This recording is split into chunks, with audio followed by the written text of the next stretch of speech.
Welcome to Creepy Vibes.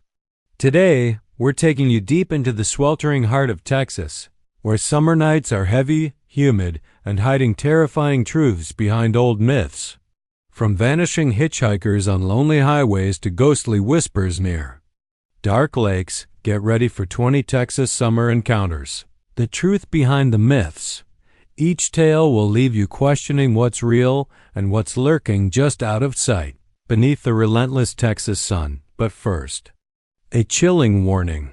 Many viewers make one crucial mistake: they watch these tales without subscribing, leaving themselves vulnerable to missing the most spine-tingling encounters yet to come. Don't make that mistake.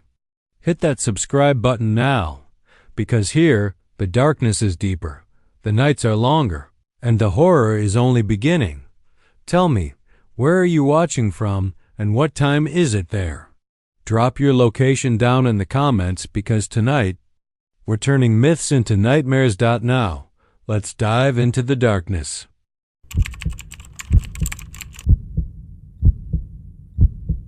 It sat between mile marker 311 and 312, along a dry patch of State Highway 287 where the land flattens into forever. Nobody remembered when it was built. It wasn't on Google Maps. It wasn't in the Department of Transportation records either. But every now and then, a trucker would stop there, too tired to think, too wired to sleep. The sign just read, "Public Rest Area, Showers, Coffee, Diesel Assistance." Simple, plain. The kind of place that seems like salvation when your eyelids are lit and your radio's just started, whispering your mother's voice even though she's been dead for 4 years. That's how Tommy Stitch Hardin found it. He'd been hauling chemicals out of Corpus Christi, headed north for Colorado Springs when the road started stretching longer than it should. His dash clock said 3:13 a.m. The odometer kept ticking. But no towns, no lights, just desert. And then there it was, neon, blue, buzzing like an electric fly. He pulled in. There were no other rigs in the lot. No cars. Just one building with a flickering porch light and a vending machine humming like it was praying. Inside, it was clean. Too clean. Linoleum that shone like ice. Coffee already brewed. No cashier. No staff. Just a handwritten note taped to the Defy counter. Help yourself. Rest well. Leave nothing behind. Tommy didn't think much of it. He poured a cup, sat, closed his eyes for what felt like 3 minutes. When he woke, it was noon. His coffee was still warm. That should have been the first sign. The second was the message, scratched into his windshield from the inside. Don't come back. He thought it was a prank. Another trucker. Maybe kids. He wiped it off with a rag and drove on. But something had changed.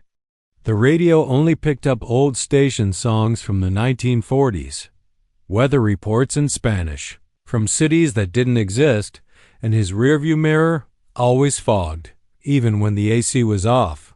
Even when the sun was shining, then the voices started. Not on the CB, in the rig itself, beneath the seat, inside the glove box. Like the engine had grown a mouth and started remembering things he hadn't told anyone. Things about the fire when he was 10.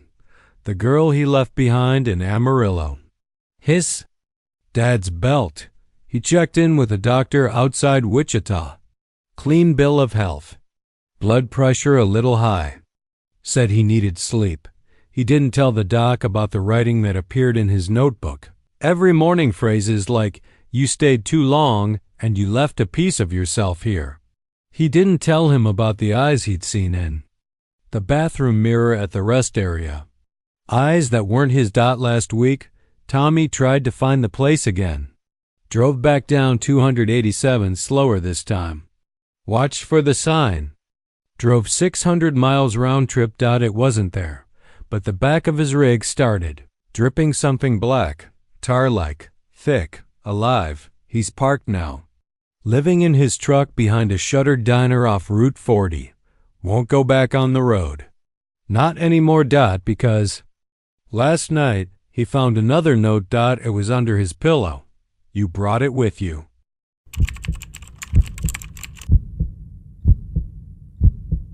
Marfa's flickering lights have been whispered about for generations, an eerie phenomenon, so persistent that even the hardiest desert folk won't speak its name after sunset. You see, out here in the West Texas desert, the landscape is ancient and unforgiving, a place where time feels stretched thin like the parched earth cracked beneath your boots.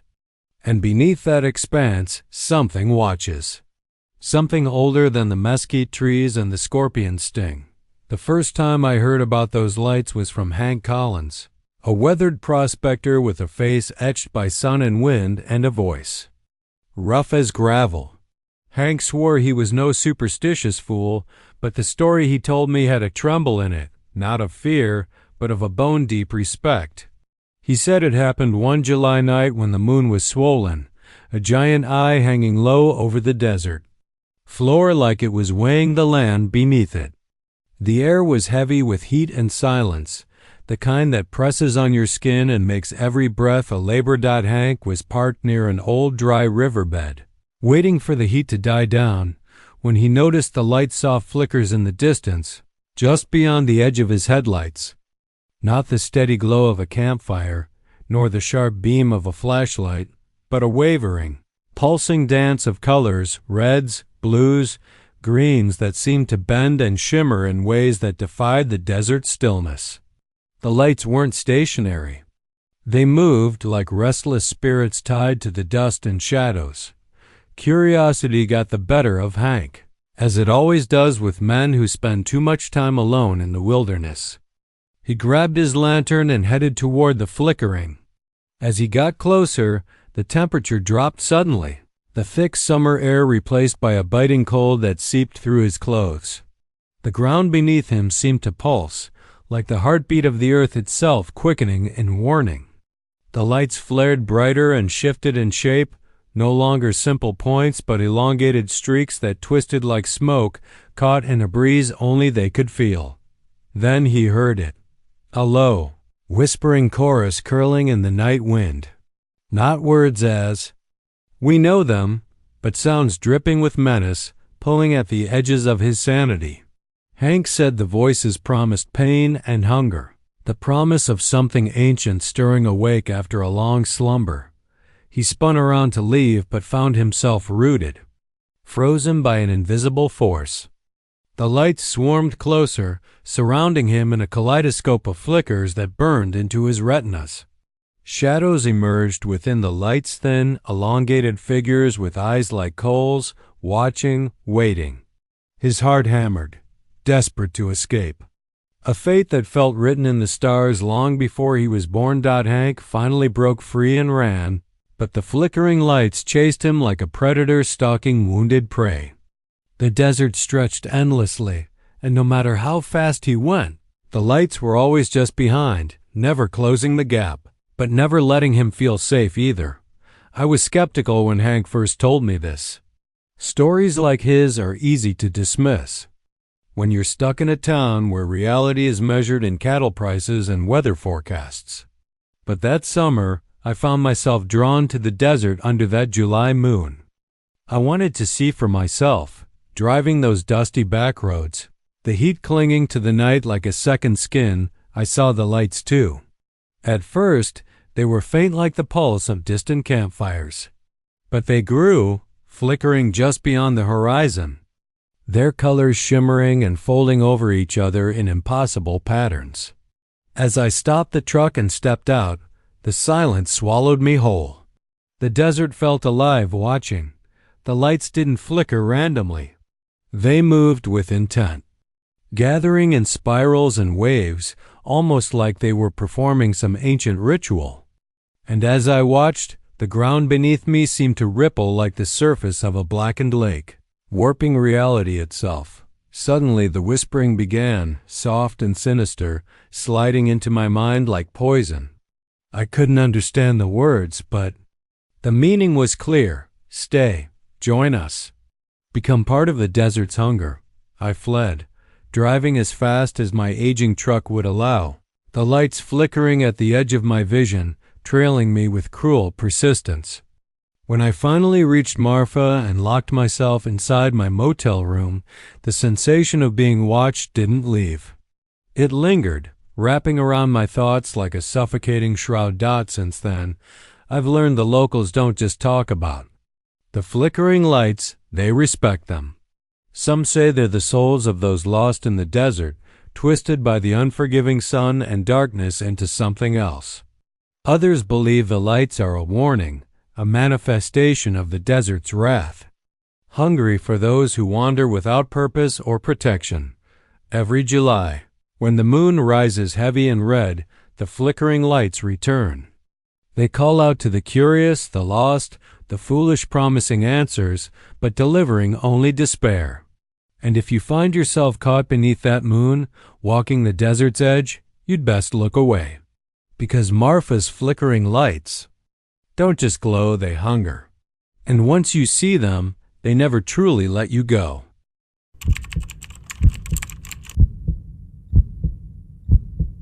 The nights in San Antonio during the summer were different. The heat hung heavy, almost dripping from the air like thick honey, and the river, once a place of laughter and fishing, turned into a shadowy beast that swallowed light whole. It was the kind of heat that made the sweat drip down your back, that made your skin feel tight and raw, and that turned even the bravest souls into restless spirits come twilight. That's when the cries would start. The weeping of a woman whose sorrow didn't belong to this world, whose grief was older than the river itself, older than the city. They called her La Llorona, the weeping woman. But here in San Antonio, she wasn't just a story to scare children. She was a warning. A curse. The river had claimed children before, and it would claim more. Every year, when the sweltering nights rolled in, when the cicadas sang their unholy chorus and the sky stayed dark and thick like wet velvet, the disappearances would begin. It always started with the smallest ones, toddlers, young children, playing too close to the water's edge, their laughter echoing a little too loudly before the silence swallowed them whole. Then the cries would come, the awful, heart-wrenching sobs that pierced through the night. People said it was Elena, the mother who lost her children long ago, doomed to wander the riverbanks forever, searching and weeping for the kids she drowned. In a rage that only grief could fuel, Elena was a local, a woman they all knew once. She lived in a modest house not far from the river. The kind of house where the paint peeled and the porch sagged under the weight of years. She was beautiful once, with long black hair and eyes that sparkled like the stars above the water. But grief had hollowed her out. When her children vanished one by one, she lost her mind, or so the doctors said. The day she disappeared into the river herself, locals whispered that the river took her, dragged her under, but something darker happened. Something the river never let go. Years later, on the hottest night of July, Elena's cries could still be heard, slipping through the humidity like a cold knife. People who lived near the river swore the shadows weren't just shadows anymore. The trees seemed to lean in closer, the water rippled with unnatural currents, and the faint sound of wet footsteps splashing softly on the riverbank could be heard if you dared to listen. That's when the children began to vanish again. It started with little Maria Hernandez, a 7-year-old with wide brown eyes and a laugh that lit up the neighborhood. One evening, she was playing with her friends near the river, chasing fireflies, beneath the ancient oaks that guarded the water's edge. Her mother called her home for dinner, but Maria didn't answer. Her friends scattered, but Maria was gone, vanished without a trace except for a small puddle of water on the grass and a faint, sorrowful whisper that floated on the wind. Then came Jose Ramirez, a boy of 9 who loved fishing with his father by the river. One afternoon, he wandered too close to the edge and slipped silently into the murky water. His father found only a broken fishing rod and ripples where the boy had disappeared, but no body. The river gave nothing back. The townsfolk grew. Fearful, parents stopped letting their children play near the river. But some were reckless, others desperate, and a few dared to defy the warnings. Among them was Tommy Alvarez, a 16-year-old troublemaker who didn't believe in ghosts or curses. He mocked the stories of La Llorona, daring his friends to come with him on the hottest, darkest night of the year to the very river where the disappearances happened. They laughed, called it a joke, a childish legend, until the night Tommy vanished.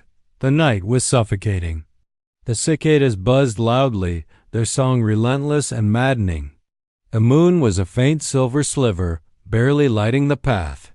Tommy rode his bike down the cracked pavement that led to the river, the air heavy with the smell of wet earth and rotting leaves. His friends waited behind, watching nervously from the street lamp's weak glow dot as Tommy neared the water's edge. Air shifted. The temperature dropped suddenly, a cold that cut through the sweat on his skin. Then the crying started, low at first, like a whisper lost in the wind, then swelling into a wail so full of pain and anger it made Tommy's blood run cold. He stopped, eyes wide, heart pounding like a drum in his chest. The water rippled, unnaturally, as if something just beneath the surface was moving, waiting. Out of the darkness, she emerged at La Llorona, tall and draped in a dress soaked through with river water, her hair hanging in tangled, dripping strands. Her eyes were hollow, deep pits that burned with a furious grief, and her mouth opened in a silent scream that froze Tommy in place. Her hands reached out, long and twisted like the roots of the trees, pulling at him, dragging him closer to the water's edge. Tommy tried to pedal away, but his legs wouldn't move. The river called to him, and the night swallowed his screams. His bike was found the next morning, lying twisted in the reeds, but Tommy was gone, taken into the depths where no one could find him. After that, the river seemed to watch the town with a malevolent hunger. The cries grew louder, and the disappearances spread. Children, teenagers, even adults who wandered too close were pulled into the cold embrace of the water. The town whispered that Elena's spirit was no longer just mourning, she was hunting. Desperate to fill the void. Left by her lost children, she dragged others down, claiming them one by one, drowning their laughter beneath the surface. The elders warned of the curse, of the price paid by those who ignore the river's sorrow. They said La Llorona was born of grief and rage, trapped between worlds, condemned to wander the shadows forever. And every night, on those sweltering San Antonio evenings, her cries echoed down the riverbanks, a haunting reminder that some legends are born from the darkest truths, and some ghosts never rest. If you ever find yourself near the San Antonio River on a hot summer night, listen closely. Don't be fooled by the heavy stillness. Beneath the water's calm surface, something waits, and if you hear the weeping woman call your name, run. Because once she's chosen you, the river will never let you go.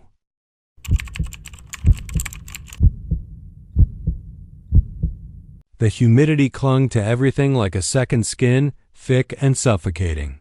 It was the kind of summer night that seemed to press down on the world, making the air heavy and still, the insects silent as if even they feared what lurked in the dark. The kind of night where shadows stretched long and twisted between the gnarled trees lining the creek. The old Goatman's Bridge sat there, rotten and forgotten, its planks splintered, its railings hanging loose like broken bones. Locals whispered of it but stayed away, especially after dark. But to a group of teenagers that night, it was an invitation, a dare.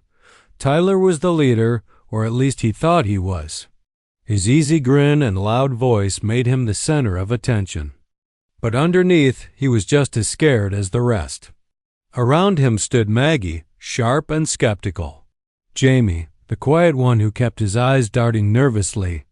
Megan, with her phone's flashlight bouncing wild beams against the trees. And a few others, all gathered under the full moon that cast a silver glow over the water dot. They had heard the stories, of course. How decades ago, a man with the head of a goat had been seen wandering these woods, guarding the bridge like some ancient sentinel. The legend said he was a cursed creature, part man, part demon, a goatman who punished those who mocked or disturbed his domain. The stories were old, passed down like warnings in hushed voices. No one took them seriously anymore, not these kids. Tyler shoved his hands in his pockets and laughed. "All right, everyone. Who's brave enough to cross the bridge and yell his name?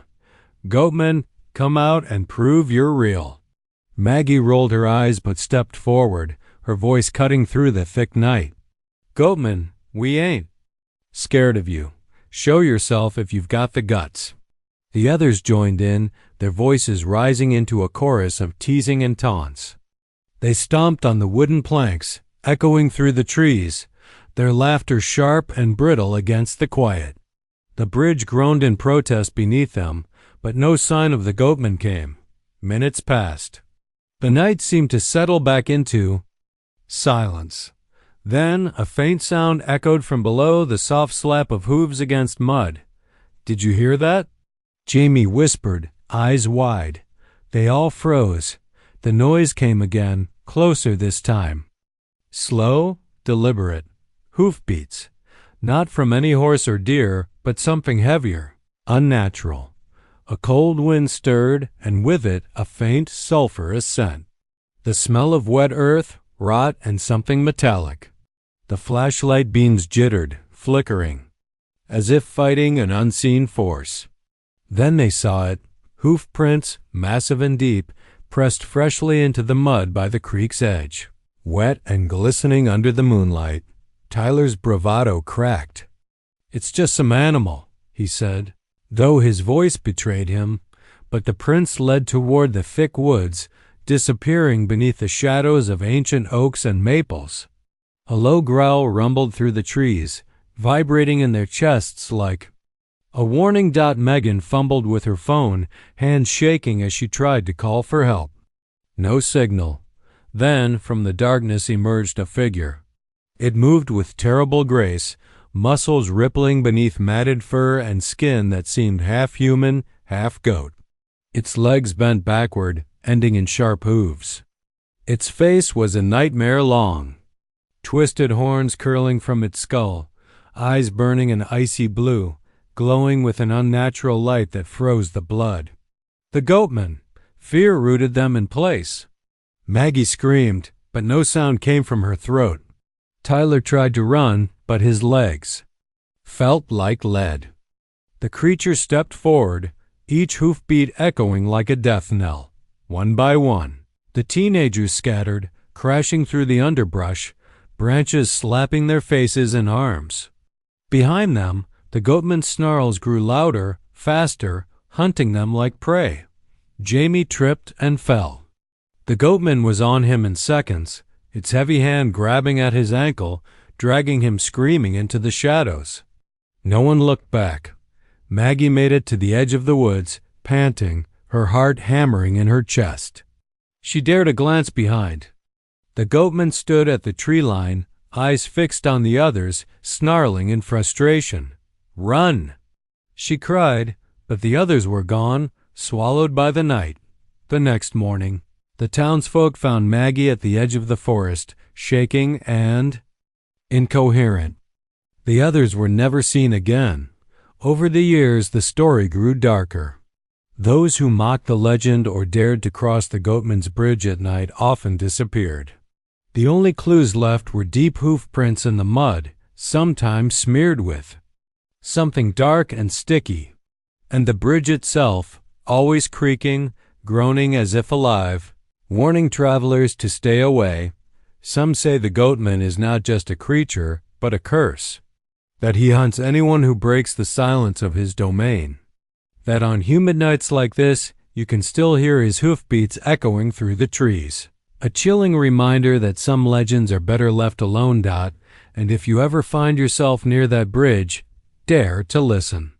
You might just hear the low growl of the Goatman coming for you.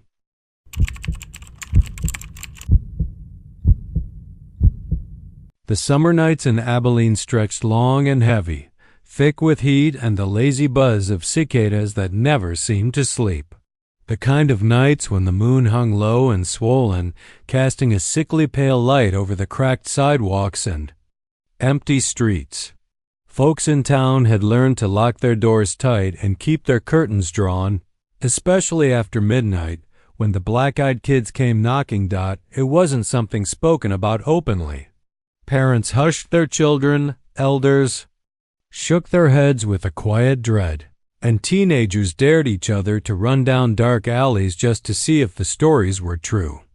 But the truth, as always, was worse than the stories. It began one late July night at the edge of town, where the streetlights flickered and the air smelled faintly of dying grass and smoke from a neighbor's backyard grill.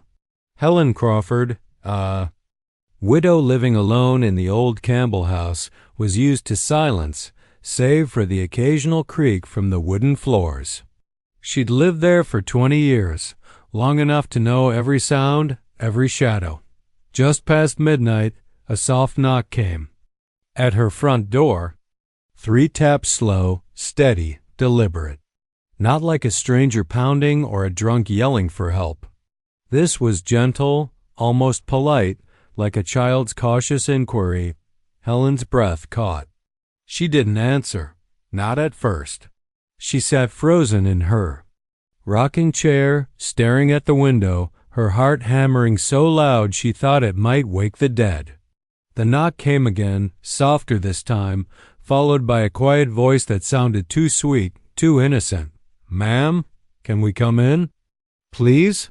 Helen's eyes flicked to the door, where 2 figures stood silhouetted by the streetlight. They looked like children, no more than 10 or 11 years old. Pale, almost translucent skin, clothes that hung loose and dirty. But the eyes are God. Those eyes were impossible to ignore.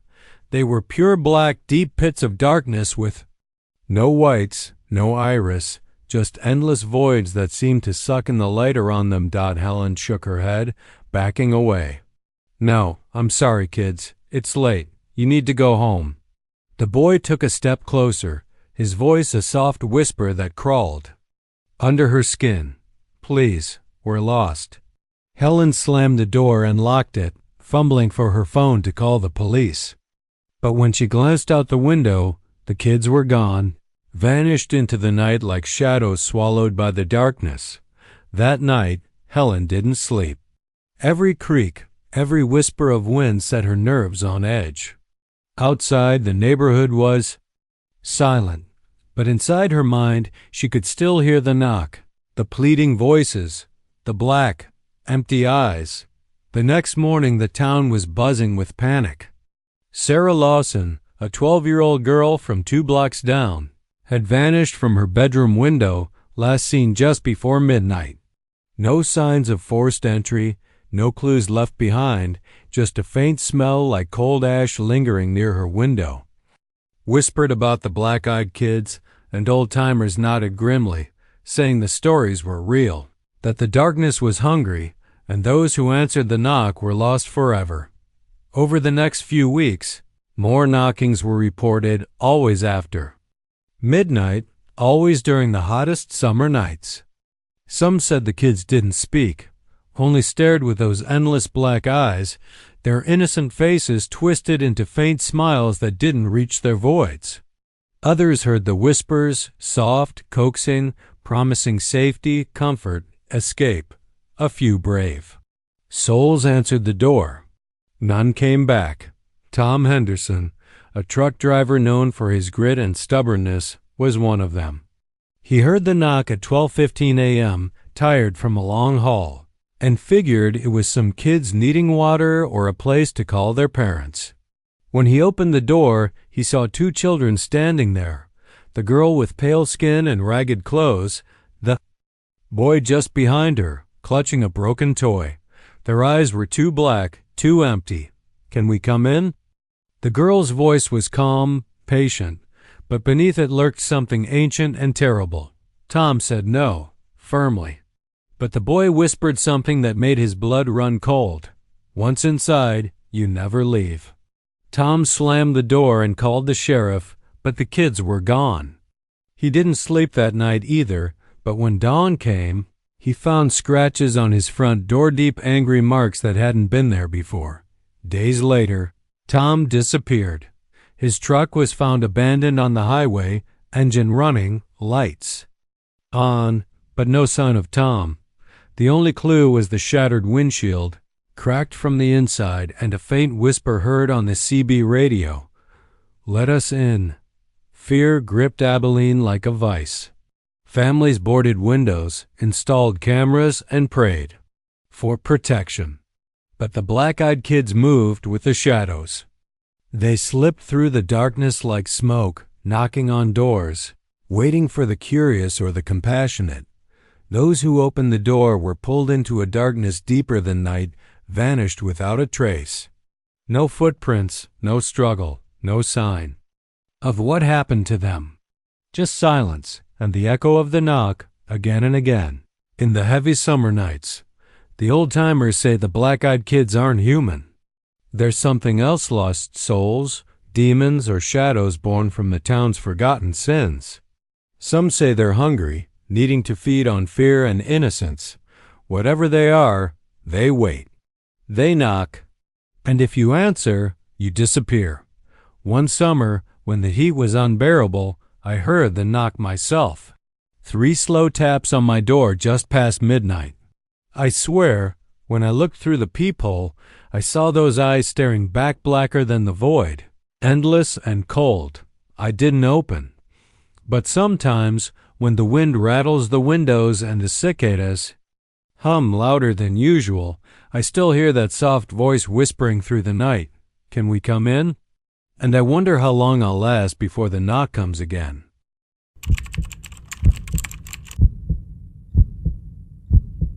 The Phantom Hounds of Devil's Backbone. The Devil's Backbone wasn't just a stretch of road, it was a place where the world seemed to thin, where shadows gathered like a living thing and the night whispered secrets better left unheard.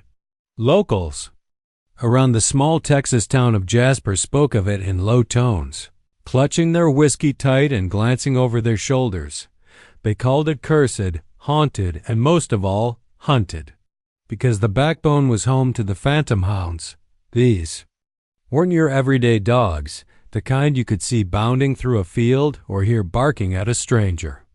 No, these were beasts born from darkness, more legend than flesh. They prowled the ridge on hot summer nights when the heat made the air shimmer and the cicadas buzzed like a swarm of angry bees.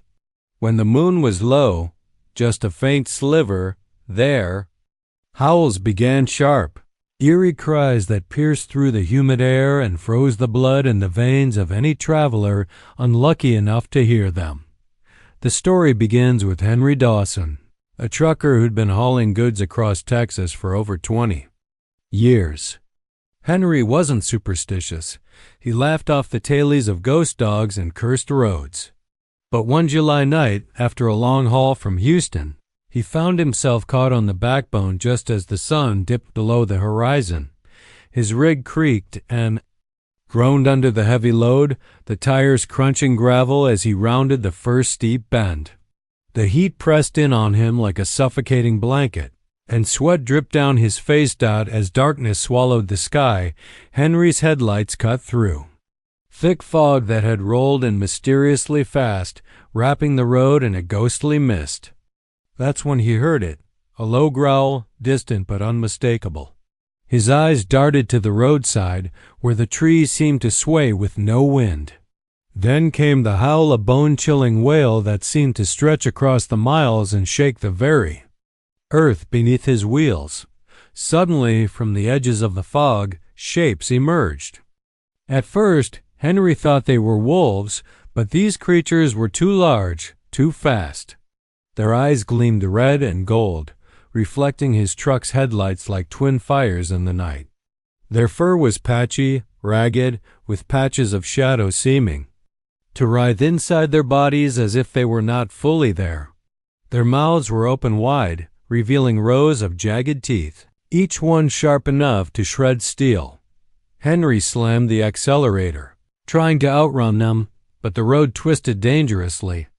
The phantom hounds matched his speed, running alongside his rig as if tethered by some invisible leash. Their snarls grew louder, blending into a chorus of savage hunger. The truck shuddered violently. The hound's teeth didn't just bite. The air, they bit at the very soul of the machine, rattling the frame as if trying to tear it apart. Then, the strangest thing happened. Invisible claws scraped across the back of Henry's neck. He felt a cold, sharp pain that cut through sweat and fear, but when he reached back to brush it away, his fingers met only flesh. No blood, no mark, nothing, yet the pain lingered like a ghost's bite. Suddenly, the hounds vanished, melting back into the fog like smoke scattered by the wind. Henry's breath came in ragged gasps as the radio crackled to life with static, then silence.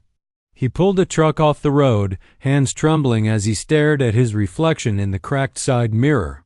That night, he swore he heard faint, distant howls echoing in the stillness behind him. Days later, Henry found deep, claw-like scars etched across his neck-long, thin scratches that stung without bleeding, as if invisible jaws had closed tight and marked him. Over time, more travelers came forward with similar stories. The howls that haunted their dreams, the glowing eyes glimpsed in the forest, and the bite marks that left invisible wounds. The hounds hunted not for flesh but for something else, souls. Memories, sanity. Those who escaped the backbone's fury often suffered nightmares of teeth and blood, waking in cold sweats with the taste of iron in their mouths. Some never spoke of it, terrified the hounds would find them again. Local legend says the phantom hounds were once hunting dogs of a cruel man who lived centuries ago on the ridge. He was a hunter of men, a slaver who used his beast to track down escapees. When the townsfolk finally caught him, justice came in the form of fire, but the dogs were never found. Instead, their spirits cursed the land, condemned to roam the backbone forever, hunting travelers who dared disturb their restless domain. On hot summer nights, when the air grows thick and the moon hides behind the clouds, the backbone howls. And if you listen close, you can hear the snap of jaws, the pounding of claws on gravel, and the voices of the damned whispering from the tree's dot. So if you ever find yourself driving through the devil's backbone under a summer sky, remember Henry's warning: don't stop, don't slow down. And whatever you do, don't look back, because the phantom hounds are always just behind you, hungry for more than just flesh.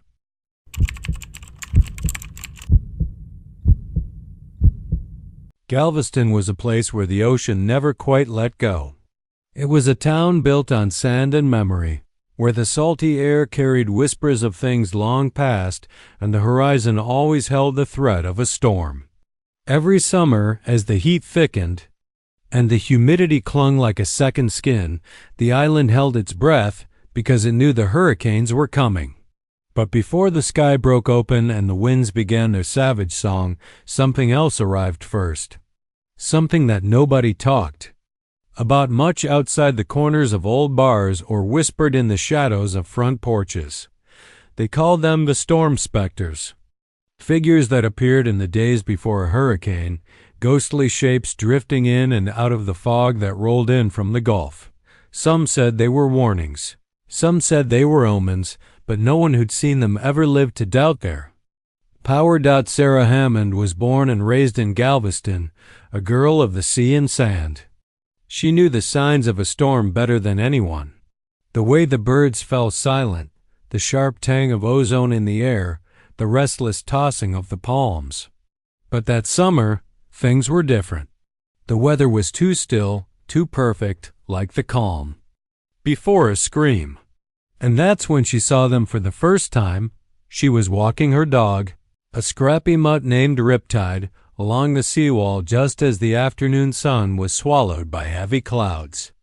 The horizon was a thick line of gray, and the breeze smelled like old secrets and brine. Out there, where the water met the sky, the air shimmered with heat, and then suddenly shapes emerged. Figures tall, pale and shimmering like smoke caught. In the dying light dot at first, she thought it was a trick of the light or heat waves dancing off the waves. But as she stared, the figures took on form. Faces worn and weathered, eyes empty but full of something terrible. Their bodies flickered in and out of sight, sometimes clear as glass, sometimes just mist. They stood there at the edge of the water, motionless yet somehow watching her. Sarah's heart hammered in her chest. She felt a cold grip close around her ribs despite the stifling heat. The figures didn't speak. They didn't move toward her, but they didn't retreat either. It was as if they were waiting for something she couldn't understand. She tried to call Riptide back, but the dog was frozen, staring at the ghosts with a low growl in his throat. One of the specters raised a hand, pale and thin, fingers like seaweed tangled in moonlight. The wind whispered a voice only Sarah could hear, soft and urgent. Come. The words slipped into her mind like an undertow, pulling her closer to the water's edge. She struggled against the invisible force, but the figure's silent call was relentless, tugging at something deep inside her, something ancient and hungry. The sea behind them churned, dark and cold beneath the brewing storm. Underneath the keel, pale skin of the specter's hand, Sarah thought she saw something move, a shadow swimming just beneath the surface, something waiting in the depths to drag her under. Fear burned through her, but the pull didn't stop. The storm hit Galveston hard that night. Winds screamed like banshees, ripping trees from the earth and shattering windows with icy rain. Streets vanished beneath the water, homes floated like driftwood, and the island was swallowed by chaos. But in the eye of the storm, in the darkest hours when the world seemed ready to end, the storm specters walked among the survivors. Some say they appeared to guide the lucky away from the worst of it, warning them to leave before it was too late. Others say they came for the lost and the broken, whispering promises of peace beneath the waves. Those who followed the specters were never seen again, pulled into the sea's cold embrace, swallowed whole by the hurricane's fury. In the days after the storm, the people of Galveston found strange things washed ashore, bones tangled in seaweed, fragments of clothing that belonged to those who had vanished, and sometimes footprints leading from the water into the empty streets, only to disappear into thin air. Old-timers whispered about the curse of the island, about how the storm specters were not just warnings but hunters, waiting for their chance every summer. Sarah never forgot that summer. She never forgot the way those figures called to her, or the cold that settled inside her chest when she looked into their empty eyes. And every year since, as the clouds gather and the winds begin to howl, she watches the Gulf, wondering who will see the specters next and who will answer their silent call. Because in Galveston, the hurricanes aren't the only things that come with the storm. The specters are always there, waiting figures from the depths that promise safety but deliver only darkness, pulling the living into the watery grave that the island has known for centuries. And some nights, if you listen closely, you can still hear their whispers riding the wind, calling out to the next soul who dares to stand too close to the sea.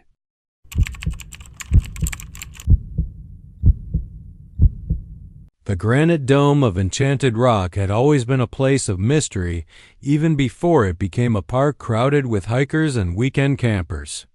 The locals told stories about the rock's restless spirit, but most brushed it off as legend.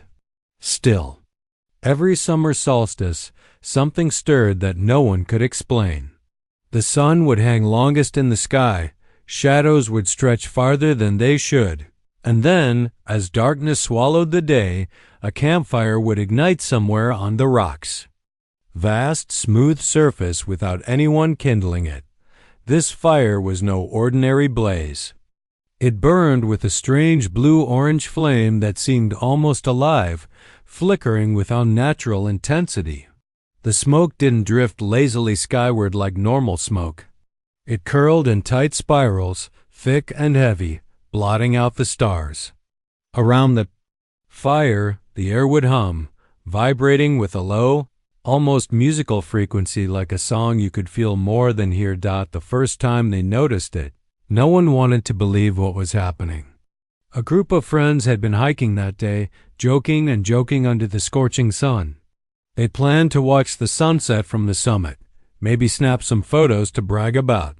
As the sky bled into twilight, one of them heard laughter, soft, distant, and childlike, carried by the wind. It was the kind of laughter that crawled into your bones, both inviting and terrifying.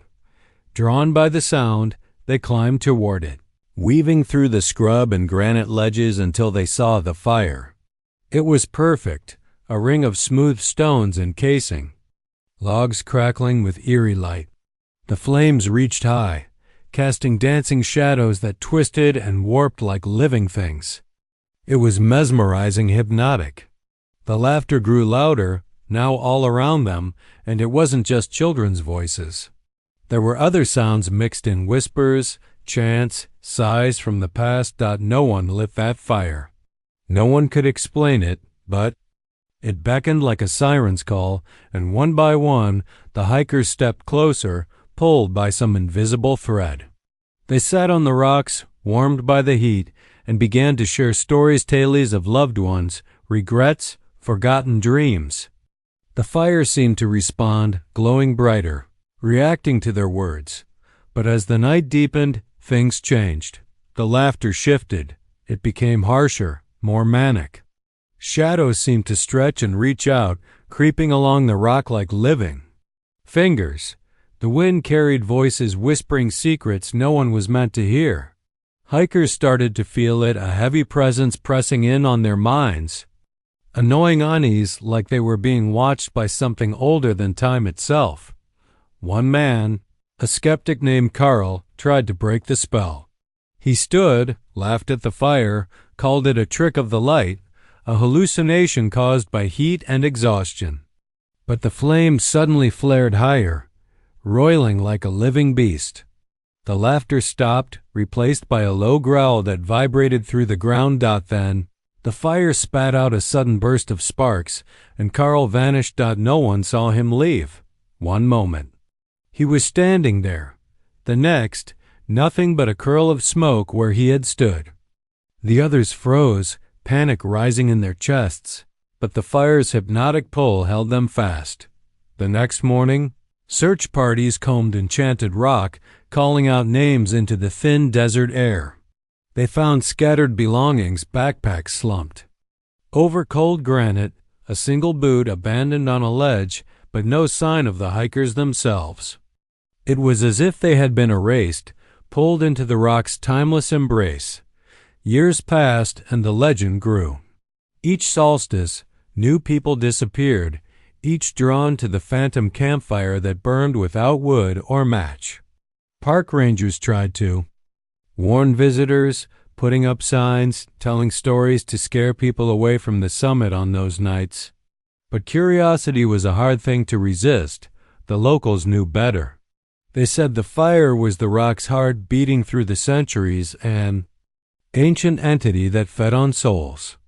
It was a gate between worlds, and the laughter was the siren song of those lost echoes of those trapped forever in the fire's glow. Prisoners of a place where time twisted and frayed. Sometimes, late at night, when the wind shifted just right, you could hear the laughter carried down the trail, soft, haunting, impossible to ignore. And if you're foolish enough to follow it, you might find yourself sitting by that endless fire, sharing stories with shadows until the flames take. You too, because the campfire at Enchanted Rock never lets go.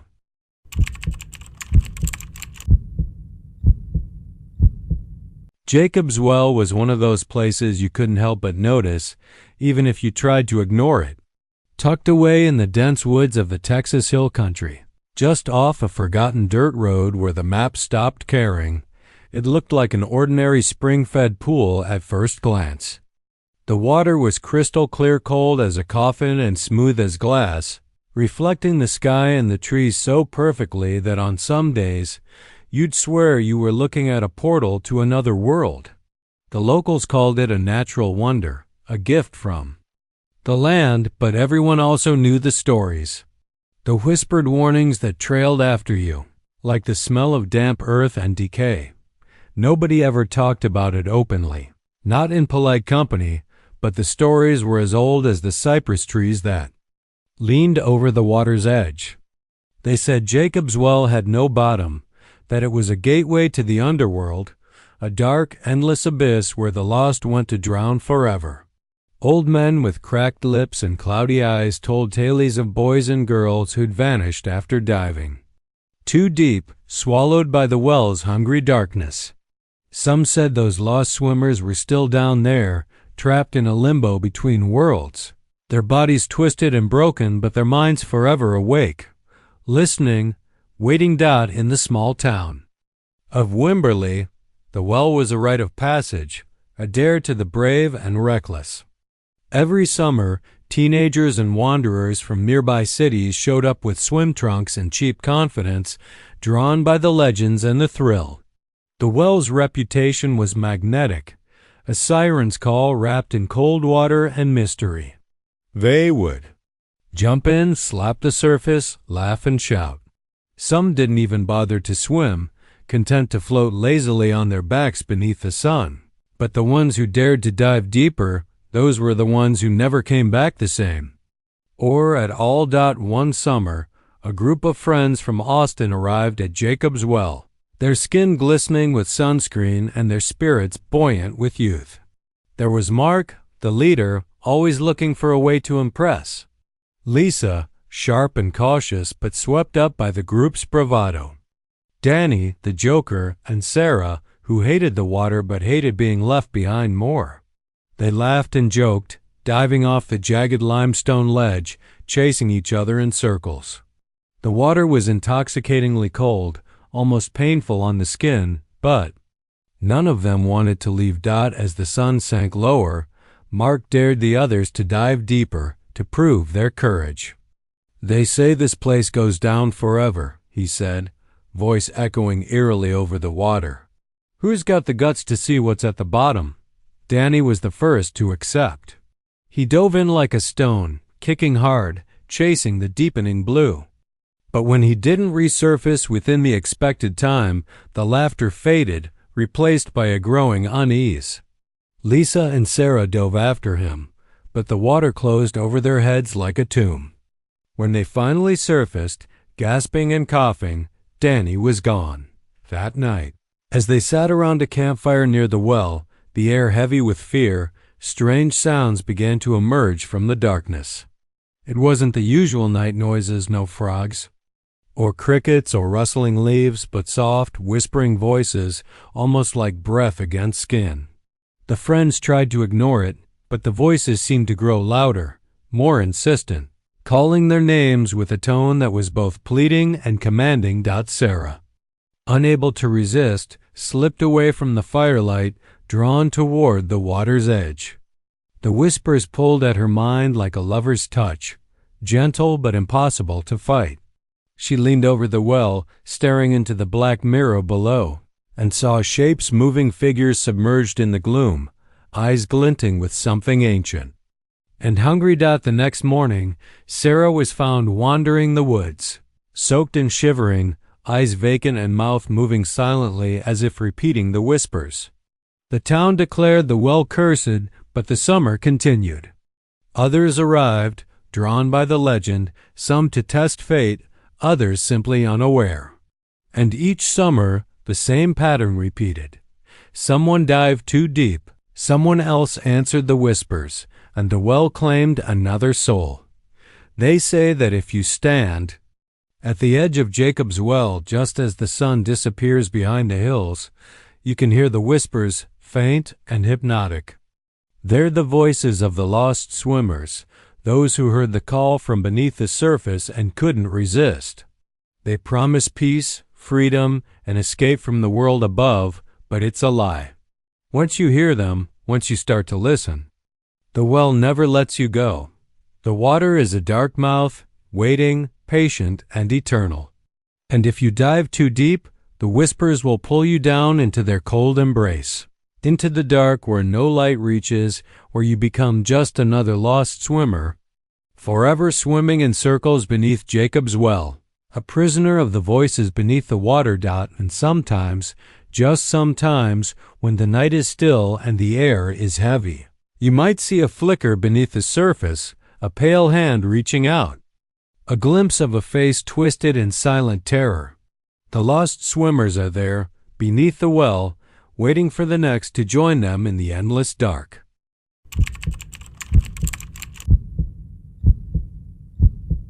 The summer of '98 in Lubbock was one for the books, not for the usual reasons, like dust storms or scorching days, but because of the calls.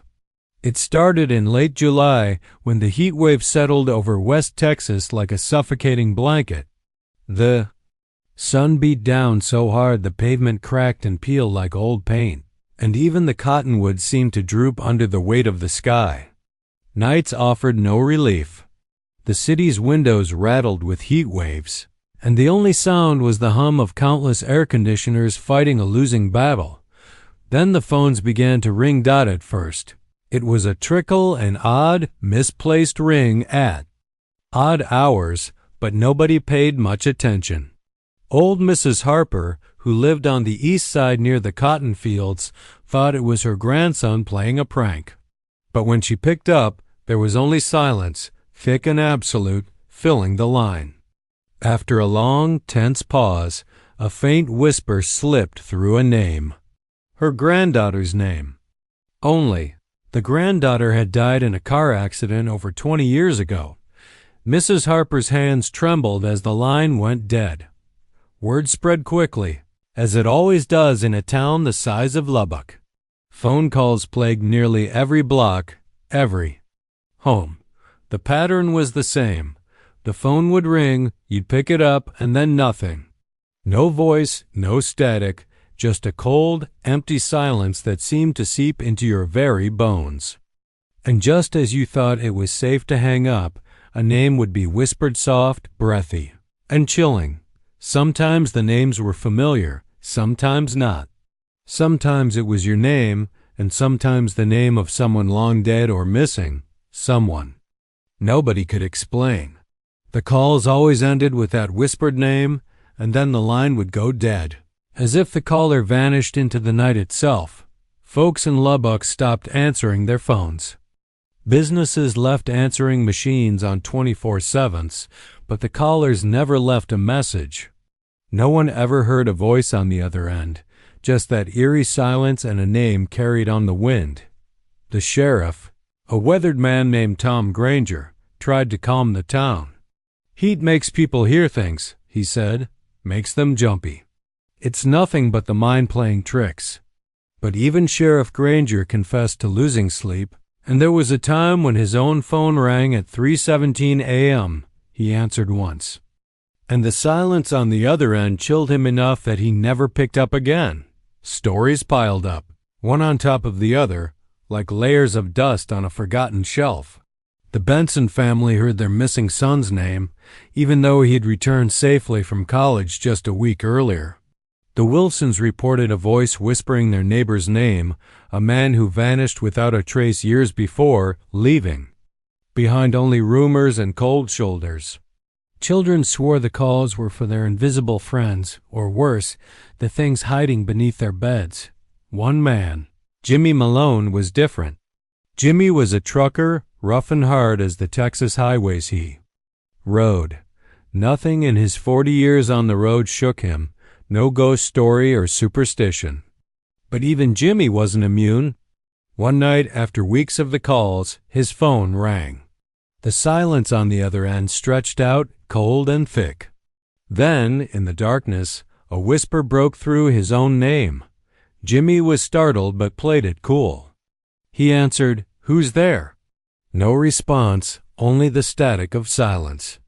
Then, from behind, a cold, rasping breath caressed his neck like ice. Jimmy spun around, flashlight in hand, but the trailer was empty. He never slept that night. The next morning, Jimmy was gone. No note, no signs of struggle. Just an empty trailer, his phone still on the hook. Ringing silently in the still heat. After Jimmy's disappearance, the calls stopped as suddenly as they'd started. The heat wave broke and a cool wind swept over Lubbock. The city breathed. A collective sigh of relief, but the memory of the night callers lingered like a scar. Some say the calls were warnings.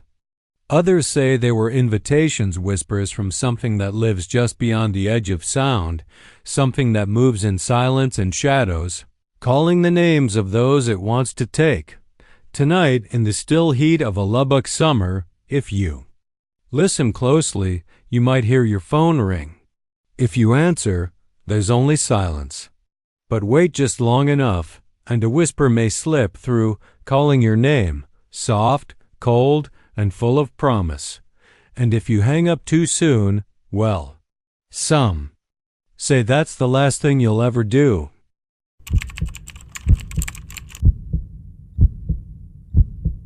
Sulphur Springs was a place wrapped in a fragile kind of magic, one that called out to restless souls every summer, promising freedom and adventure in equal measure. It was a forgotten stretch of wilderness in the heart of East Texas, where the trees leaned thick and green over winding streams, and the air was soaked with the scent of wet earth and pine resin. Families came for the fishing and the cool spring water, teenagers for the campfires and freedom, and the old-timers for memories best left unspoken. But the deeper you went into those woods, past the cracked gravel roads and the last flicker of cell signals, the more you felt something pressing in from the shadows.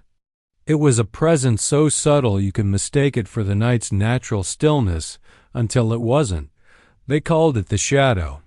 It wasn't something you saw with your eyes. It was something you felt crawling beneath your skin, a blackness that slithered in the corners of your vision and lingered behind every tree. It was a void, a dark ripple in the fabric of the night, an absence that seemed to suck the warmth from the air and the hope from your heart. The locals never spoke about it directly. Stories were passed in hushed tones by the fire, warnings disguised as legends. An old man named Virgil once said, "It don't kill you quick. It takes what's inside, the fear you don't want to show, and it feeds on that, leaves you empty, lost." His eyes would darken at the memory, and the younger folks would nod uneasily, trying to laugh it off. But no one who spent a long summer in those woods ever really laughed after dark. Jamie Rourke was 17, a city kid with a mouth full of sarcasm and a daredevil streak. He came with a group of friends every summer, chasing the thrill that only the wilderness could offer. They pitched tents near the springs, built bonfires, and dared each other to wander alone after sunset. Jamie didn't believe in the shadow. He called it campfire nonsense. On the third night, the air was thick and heavy. The summer heat pressed down like a weight, and even the usual chorus of cicadas was muted. Jamie decided to slip away from the group, drawn by a strange pull he couldn't explain, a whisper at the edge of his senses. He wandered deeper into the woods, past the old stone bridge where moss crept like veins, past the twisted roots that looked like the hands of something trying to claw free from the earth. The sun sank low, and shadows stretched long, bleeding into one another until there was nothing but darkness. Jamie's footsteps slowed. The trees seemed to lean closer, branches entwining like fingers reaching for him. Then the firelight behind him flickered and vanished. The others must have gone back to camp. That's when the shadow found him. It didn't come at him with claws or teeth. It didn't roar or snarl. Instead, it flowed like smoke, a darker dark that swallowed the weak moonlight and whispered with a voice that wasn't a voice. It seeped into Jamie's mind, twisting his thoughts, dredging up every buried fear, the time he got lost in the city, the panic he hid from his friends, the loneliness he never admitted. Jamie's heart pounded, a wild drum in his chest. The shadow folded around him like a shroud, cool and heavy. It was as if the forest itself had turned against him, the trees holding their breath, the wind silenced. He tried to scream but found his voice lost in the void. The creature fed on his fear, savoring each spike of terror until Jamie's legs gave way and his eyes rolled back. Then, without a sound, he vanished into the night, when the others went. Looking the next morning, all they found was his tent collapsed and soaked with dew. No footprints led away, no sign of a struggle. Just silence and the faintest chill hanging in the air. Word spread through the town, but no one dared to say it aloud. Jamie was gone to the shadow, taken by the thing that fed on fear itself. Over the years, the pattern repeated. Campers vanished without trace. Sometimes, a scream echoed faintly through the woods, so faint you doubt you heard it. Sometimes, a figure flickered just beyond the firelight, darker than night, moving like liquid shadow. One summer, Sarah, a girl with a quiet strength, stayed behind after her friends fled in terror. She didn't want to believe the stories, but she knew something was wrong when the shadows deepened too fast and the woods grew deathly still. Alone by the spring, Sarah felt the eyes. The shadow watched, hungry and patient. She lit a fire, shaking as the darkness crept closer, pulling at her thoughts, dredging up every fear she buried deep inside. But instead of hiding, she faced it. She whispered her fears aloud, naming them one by one, her loneliness, her doubts, the cold claw of anxiety that gripped her heart, the shadow. Hesitated. It recoiled from the light of honesty and courage. Sarah stayed awake until dawn, fighting the darkness with the only weapon it feared, the light of truth. When the sun rose, the woods sighed and the shadows retreated. The shadow was still there, waiting, but it had been held at bay. Sulphur Springs still calls every summer. But now the stories are different. Some say you can't run from the shadow. Others whisper that facing it, naming your fear, can save you. But no one forgets that deep in those ancient woods, a creature waits, a living darkness that feeds not on flesh, but on fear itself. And every summer it grows hungrier.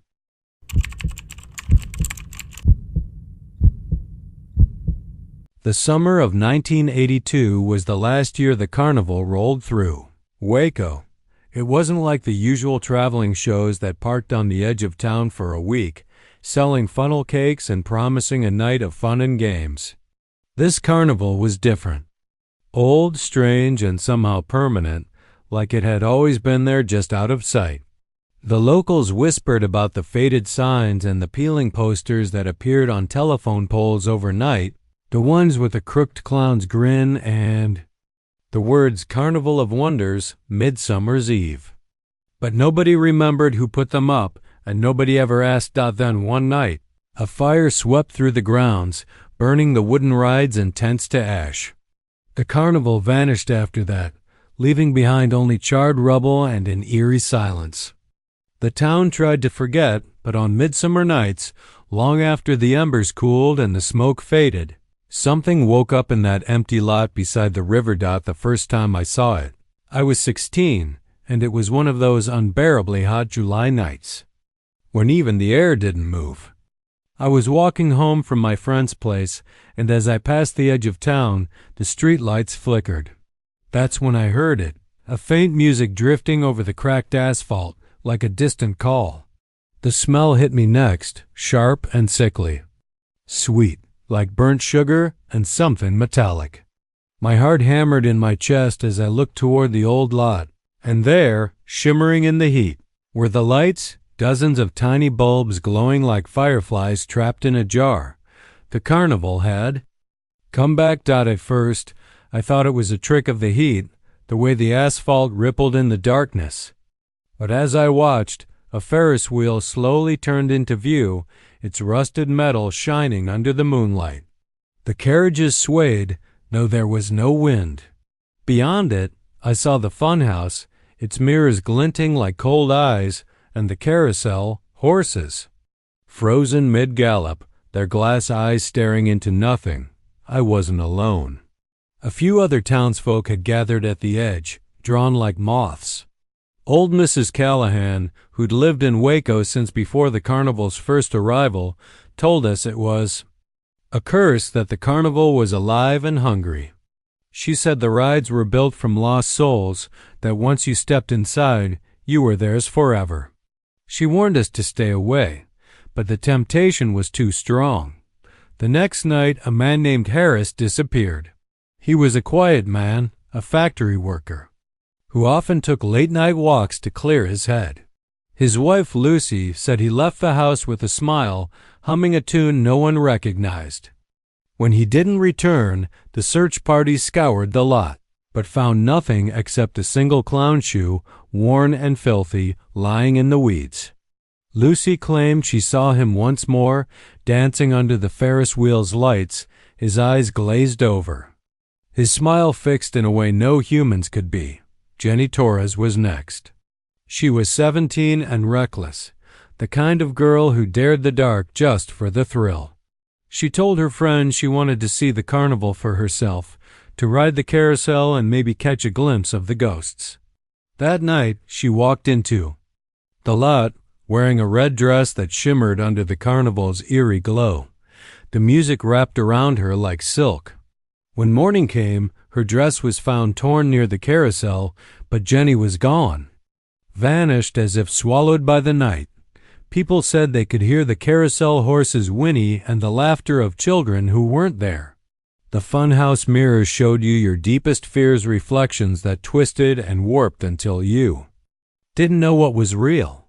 Some who looked too long claimed their reflections reached out and tried to pull them inside, whispering secrets that made their minds crack. A group of teenagers, including me, decided to confront the carnival on the hottest night of the summer. We crept into the lot with flashlights and bravado, but the carnival was nothing like we imagined. The rides weren't just rusted machines, they were alive. The roller coaster track bent and writhed like a serpent, its cars empty but rattling with 1,000 unseen screams. The carousel spun faster than the laws of physics allowed, and the painted horses bared teeth that dripped with something dark. One by one, the carnival claimed us. I remember climbing into a funhouse, its mirrors shifting and changing, showing me not just myself but a future filled with loneliness and despair. When I tried to leave, the hall stretched on forever, the exit retreating like a mirage.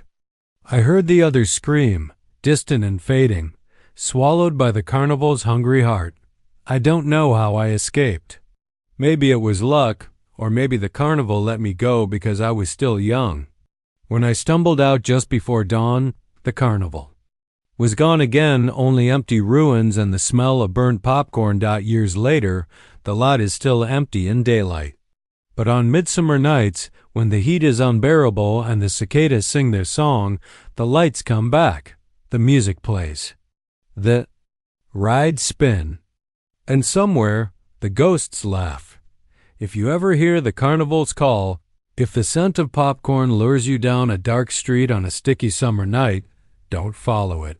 Because once you enter Waco's forgotten carnival, you might never leave.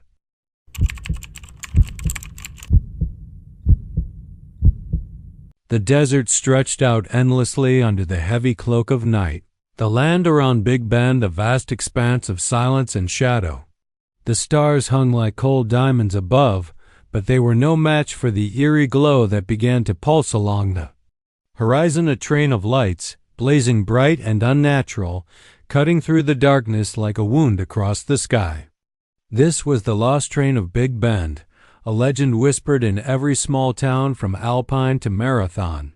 A story so old and terrifying that even the bravest truckers kept their distance after sunset, that no one knew where the train came from, or why it appeared on moonless nights when the wind was still and the desert held its breath.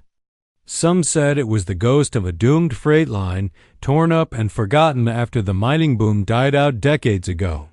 Others swore it was something darker, a cursed engine carrying souls trapped between worlds, doomed to ride forever on rusted rails that no longer existed. Old Man Whitaker was one of the few who'd actually seen it back when he was just a kid. barely tall enough to see over the hood of his father's truck. He said he was out hunting rabbits near the old Dry Creek crossing when the air grew colder, and a distant whistle pierced the night, soft but full of sorrow. Then came the lights flickering, moving, alive. The train thundered by, impossible and dazzling, like a beast made of fire and smoke. Whitaker swore the faces in the windows were real people, staring out at him with eyes full of fear and warning. "They don't come back the same," Whitaker said, his voice trembling like dry leaves in the wind. "If they come back at all." That warning haunted the town for years. Every summer, travelers and drifters reported strange encounters with ghostly train lights, claiming they'd followed them into the desert and disappeared. When some returned, they were changed silent, haunted, their minds lost to a place no one could reach. Jesse was one of those curious souls. 22, restless, with nothing but a battered guitar case and a head full of dreams, he rolled into Big Bend on a scorching July afternoon. The heat hammered down on his skin, but the night brought relief and the faint, glowing lure of the lost train. Jesse had heard the stories, sure. Everyone in town had. But the kind of stories you hear around a campfire never seem real until the night you face them yourself.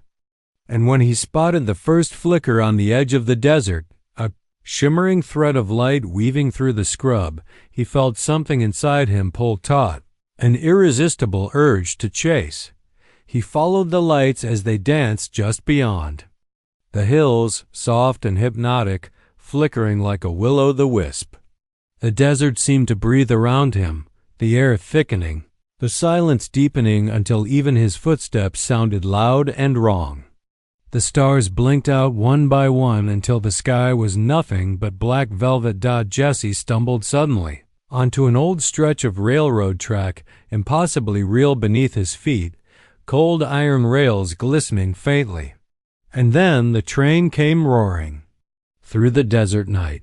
It was massive, bigger than any engine Jesse had ever seen, a monstrous beast made of rust and shadow, flames licking its sides. The whistle screamed a sound that cut through Jesse's bones like ice and fire combined. Windows flashed with faces, some he recognized from town, others unknown but all pale and hollow, like ghosts caught in amber. The train thundered to a halt beside him. Without a second thought, Jesse climbed aboard. Inside was a nightmare wrapped in the guise of a train. The cars were long and dim, lit only by flickering lanterns that cast monstrous shadows on peeling wallpaper and cracked wooden floors. The air smelled of smoke, decay, and forgotten memories. The passengers sat frozen in their seats, their eyes empty, lips sealed. They didn't turn to look at Jesse. They barely seemed alive. Jesse tried to speak, but his voice was swallowed by the endless clatter of wheels on rails. Time twisted and stretched. He lost count of how long he rode. Hours? Days? Years? The landscape outside the windows changed, but only in ways that made no sense. Endless deserts turning to frozen wastelands.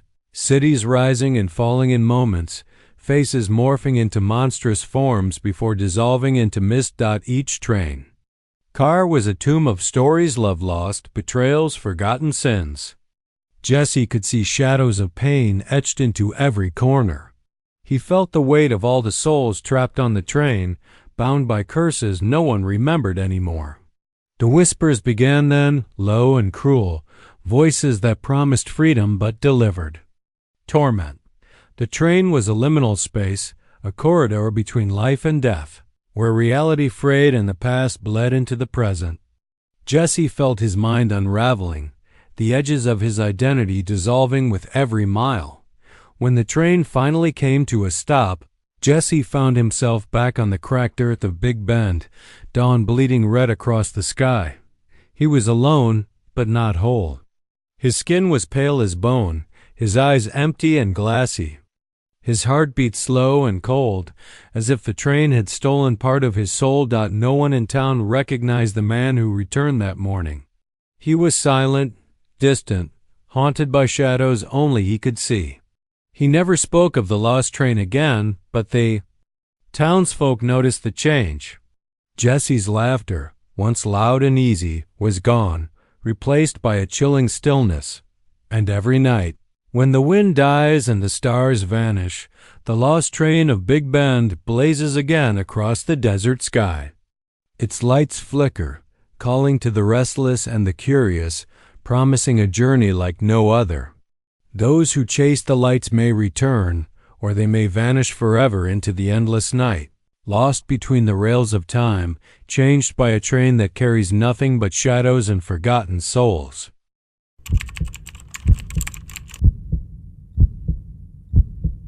In the sweltering heat of a late summer night, Brenham lay restless beneath a heavy starless sky. The kind of night where the air feels thick enough to suffocate you, where even the cicadas seem too tired to sing. The streets were deserted, except for the occasional flicker of a porch light, casting long shadows that melted into the humid darkness. Doors and windows were shut tight, a silent testament to the unease that had settled over the town like a creeping fog. The first time the scream tore through the silence, it was like nothing anyone had ever heard before. Not a human scream, no, but something ancient and raw, an unearthly wail that cut through the night like a blade slicing through cloth. It was a sound so drenched in sorrow and rage, so filled with loss and despair, that it seemed to reach into the soul and pull out the very heart. They called it the Brenham Banshee. Old Mrs. Callahan, the town's unofficial historian, whispered the tale that no one wanted to hear but everyone feared to forget. The Banshee was not just a ghost. She was the restless spirit of Clara May Thornton, a young woman who had lived in Brenham nearly a century ago. Clara's family had perished in a fire that had consumed their farmhouse on the outskirts of town. The fire was said to be the result of foul play, some whispered, but no culprit was ever found. Clara survived, but only barely, left with scars on her body and a grief too heavy for any living heart to bear. From that night forward, they say Clara's spirit never left the place where her family died. She became something else, something caught between worlds, a harbinger of doom. Her mournful wails would rise from the darkness on the hottest, stillest nights, a chilling lament that foretold tragedy. And those who heard her scream were said to be marked for misfortune, even death. Tommy Jenkins, the town's boy wonder and notorious daredevil, was the first to hear the Banshee's cry in recent memory. It was after a late-night baseball game, and he was cutting through an alley shortcut to get home. The summer air was suffocating, and the silence felt unnatural. Suddenly, a scream erupted, raw, agonizing, full of unspoken pain. Tommy froze, every instinct screaming at him to run, but his feet were rooted to the spot. The sound seemed to seep into his bones, rattling his soul like a stone dropped into still water. When the scream faded, Tommy ran home as fast as his legs could carry him, never looking back. The next day, the town woke to the news that old Mr. Hayes had been found dead on his porch, eyes wide with terror and no visible cause of death. Sheriff shook his head and called it a heart attack, but the townsfolk whispered differently. They said the Banshee's curse had found its first victim. As the weeks passed, the Banshee's screams became more frequent. They came late at night when the air hung heavy and oppressive, dragging an eerie silence that swallowed all other sounds. The dogs howled in unison, and children clung to their mothers with wide, fearful eyes. No one dared to venture outside after hearing the Banshee cry. Men armed themselves with rifles, patrolling the streets and edge of town. But the Banshee was not a foe you could shoot or trap. She was a warning, a shadow of grief incarnate. One night, during a torrential thunderstorm, the screams cut through the rain like a jagged scar. Old Mary Lou, the town's oldest resident, sat in the diner with a crowd huddled around her. She told the story of Clara in a voice as brittle as dry leaves. Clara's family had been everything to her, her mother's. Laughter, her father's gentle hand, her little sister's dreams. The fire had stolen them all, and since then, Clara's spirit cried out for justice, for release, but found none. Jake Morgan, a skeptic and a man known for his bravado, scoffed at the tale. He was a city man, a scientist at heart, and believed there was a rational explanation for every superstition. Determined to disprove the myth, Jake made a late-night trip to the forest near Clara's old homestead. The moon was hidden behind thick clouds, and the only light came from his flashlight, flickering nervously as he moved deeper into the woods. The silence pressed in around him until suddenly the banshee's scream shattered it like a glass bomb. It wasn't just a cry.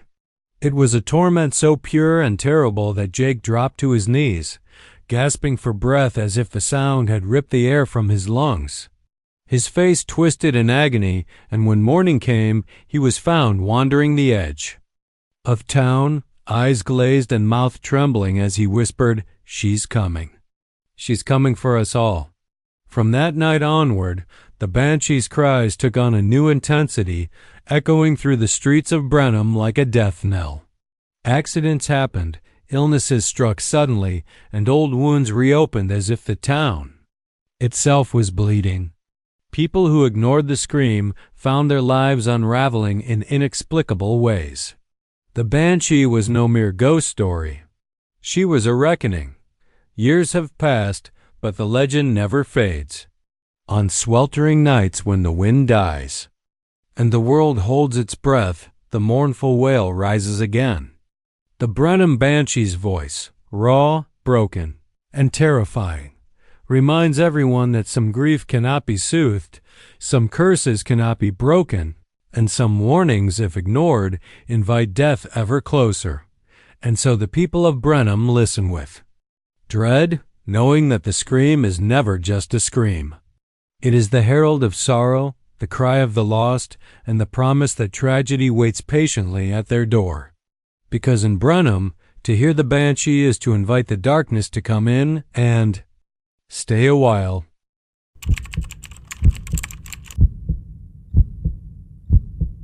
Corpus Christi's Vanishing Island had always been something that the old-timers in town whispered about with a mix of fear and disbelief. It wasn't on any map, nor did it appear in any official records. But when the Gulf of Mexico baked under relentless summer heat waves, when the sun hammered the coastline like a blacksmith's hammer on molten iron, something strange happened. Out in the shimmering blue, where the sea met sky in a blurry haze, an island would rise solid, dark, and real only to vanish as suddenly as it came. When the heat broke out, it started innocuously enough. Old Joe McAllister was the first to swear he'd seen it. Joe was a weather-beaten fisherman who knew every current, every gust of wind, every secret bend of the coastline. One July afternoon, the heat was so oppressive that even the pelicans rested with their wings drooped. Joe was out near Padre Island checking crab traps when he spotted it, an island, black against the glittering sea. It wasn't there yesterday. He was sure of it. And it wasn't on any nautical chart he had. He pointed it out to his fellow fishermen at the pier, but they just laughed. "Heat haze, Joe, that's all," they said. But Joe's eyes never lied, and he was sure of what he'd seen. The second sighting came with the next heat wave, just weeks later. A group of 5 college friends from Austin decided to chase the legend on a rented boat. They were young, fearless, and hungry for adventure, the kind of people who laughed at ghost stories and old warnings. They set off early in the morning, the heat already pressing down like a weight. Hours later, they radioed in distress, but the signal was fragmented, filled with strange noises, whispers, laughter that wasn't theirs, and then silence. When the Coast Guard arrived, the boat was floating empty, drifting near where the island should have been. Nothing was missing, no signs of struggle, no bodies, just the boat, eerily intact. The survivors, 3 of the friends, were found clinging to a buoy miles away. their faces pale and eyes wild, muttering about the shadows beneath and voices that pulled at their minds. Lisa, the only girl in the group, was mute afterward.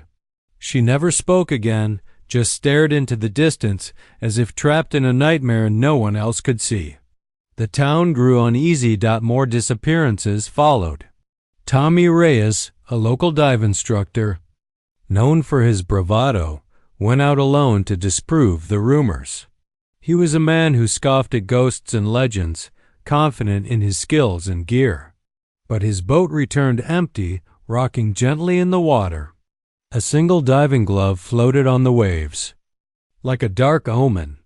No sign of Tommy was ever found. The Coast Guard launched searches that lasted for days, combing every inch of sea and shoreline. Nothing turned up. It wasn't just people who noticed the island. Fishermen began reporting strange things in their nets, twisted shapes, fish that seemed to shimmer with unnatural light, and worst of all, voices. Voices that whispered names no one had called out, words in a language forgotten by time.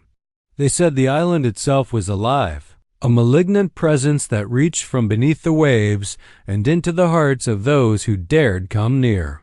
Some claimed it was the ghost of a sunken town, swallowed whole by a storm centuries ago, cursed to rise again only when the sun scorched the earth.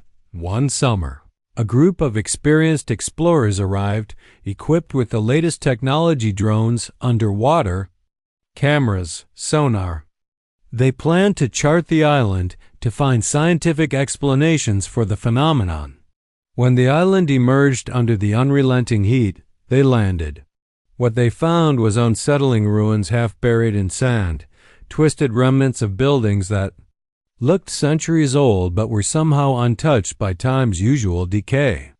The air on the island was colder than the surrounding sea breeze, a biting chill that crawled beneath their skin despite the blazing sun. At night, strange lights flickered. Among the ruins, ghostly orbs that danced just out of reach, casting eerie shadows.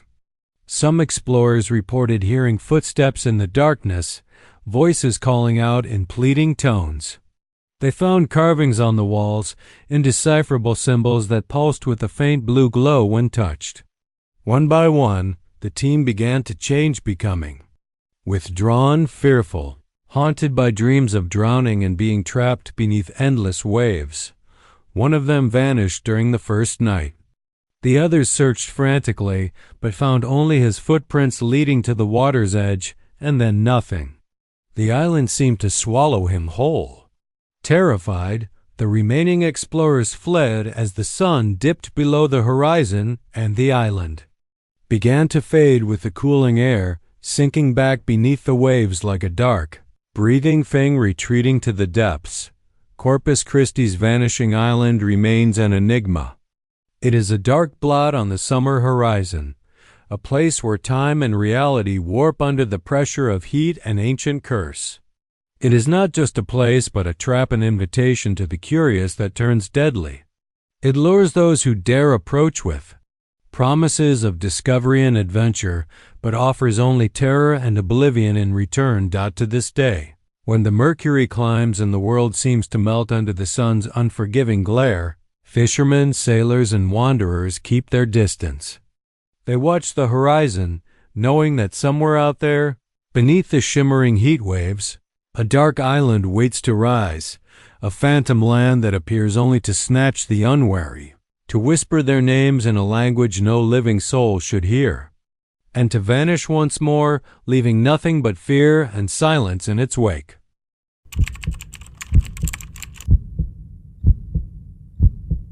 Jefferson was the kind of town where the past never quite settled.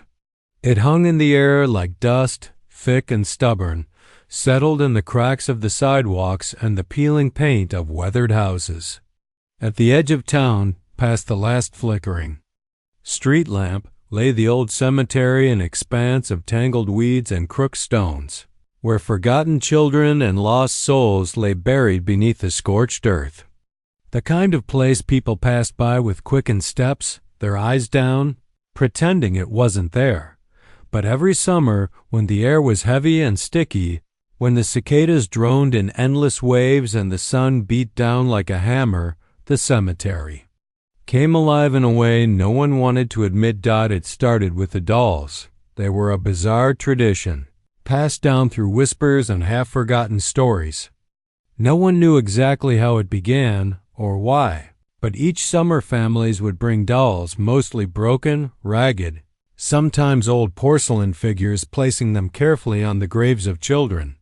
Sometimes these dolls were bought from thrift stores, other times scavenged from dusty attic boxes, their eyes glassy and their smiles faded. Their hair was often tangled and matted with summer dust, their limbs stiff or missing. Locals said it was to comfort the children buried beneath the dirt, to keep them company in the lonely quiet of the graveyard. Others whispered it was a kind of offering, a way to keep some terrible hunger at bay. But all agreed the dolls did not belong, because after the sun sank below the horizon and the world cooled just enough to breathe, something strange happened. The dolls moved, not in broad daylight, not like children playing with toys, but in the stillness of night, in the sweltering dark where the crickets silenced themselves for a moment. The dolls turned their heads. Slowly, painfully, a dry snap, clicking like brittle bone. And their eyes, those glass eyes, would gleam in the moonlight with something that wasn't reflection, something alive. They didn't turn all at once. One would shift here, another there, until the whole graveyard seemed to be watching. The whispered sound was the worst part, barely audible, a susurrus of voices weaving through the thick night air, curling into the ears of anyone foolish enough to linger. Whispers that spoke secrets no one wanted to know. The townspeople tried to ignore it. Mostly, they succeeded. The cemetery was an ugly, awkward truth, better left alone. But some couldn't resist. Some had to know that old Mrs. Hargrove was one of those. She had been tending the cemetery for more summers than anyone could count, her hands always dusty and worn, her eyes sharp beneath her heavy brows. One night, she stayed late to water the flowers near the oldest graves, those sunken mounds where the earth had started to swallow names. She swore she heard the dolls. At first, it was just the clicking of heads, slow and deliberate, like dry wood cracking. Then, a whisper came, a voice that wasn't quite a voice but carried words just the same, got double quotes, remember ... us ... She said the whispers told her things, names, dates, promises broken, things buried deeper than bones, things she couldn't forget. Next morning, Mrs. Hargrove's eyes were haunted. She barely spoke except to mutter warnings about listening to things better left unheard. She stopped going out at night altogether. Then there was Tommy. Tommy was a boy whose mother had died the year before. A brittle woman who used to cradle him like a precious thing and sing lullabies that slipped like shadows through the walls of their small house. Tommy never quite recovered from her absence.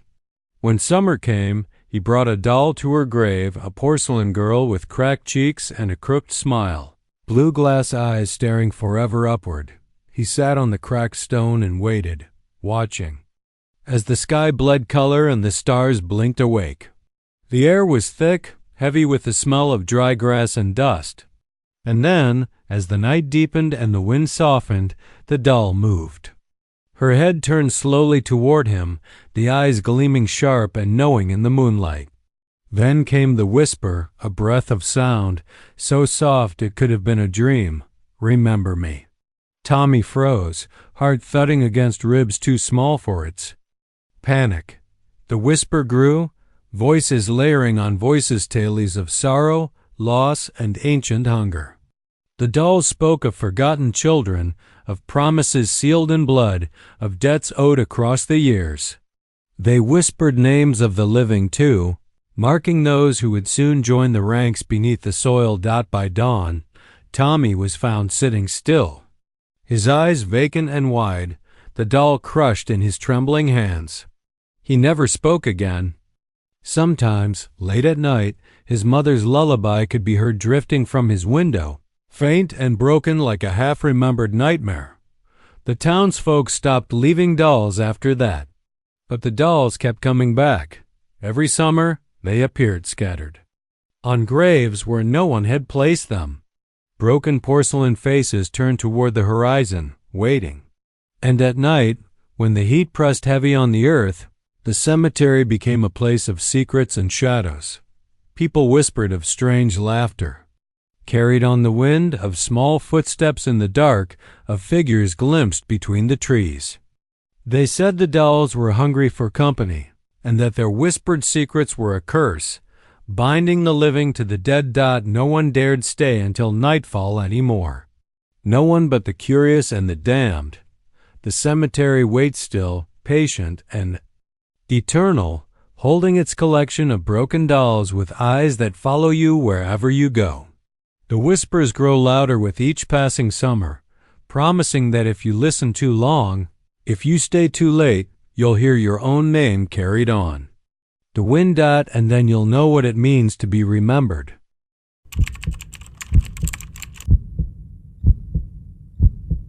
The Texarkana Phantoms returned.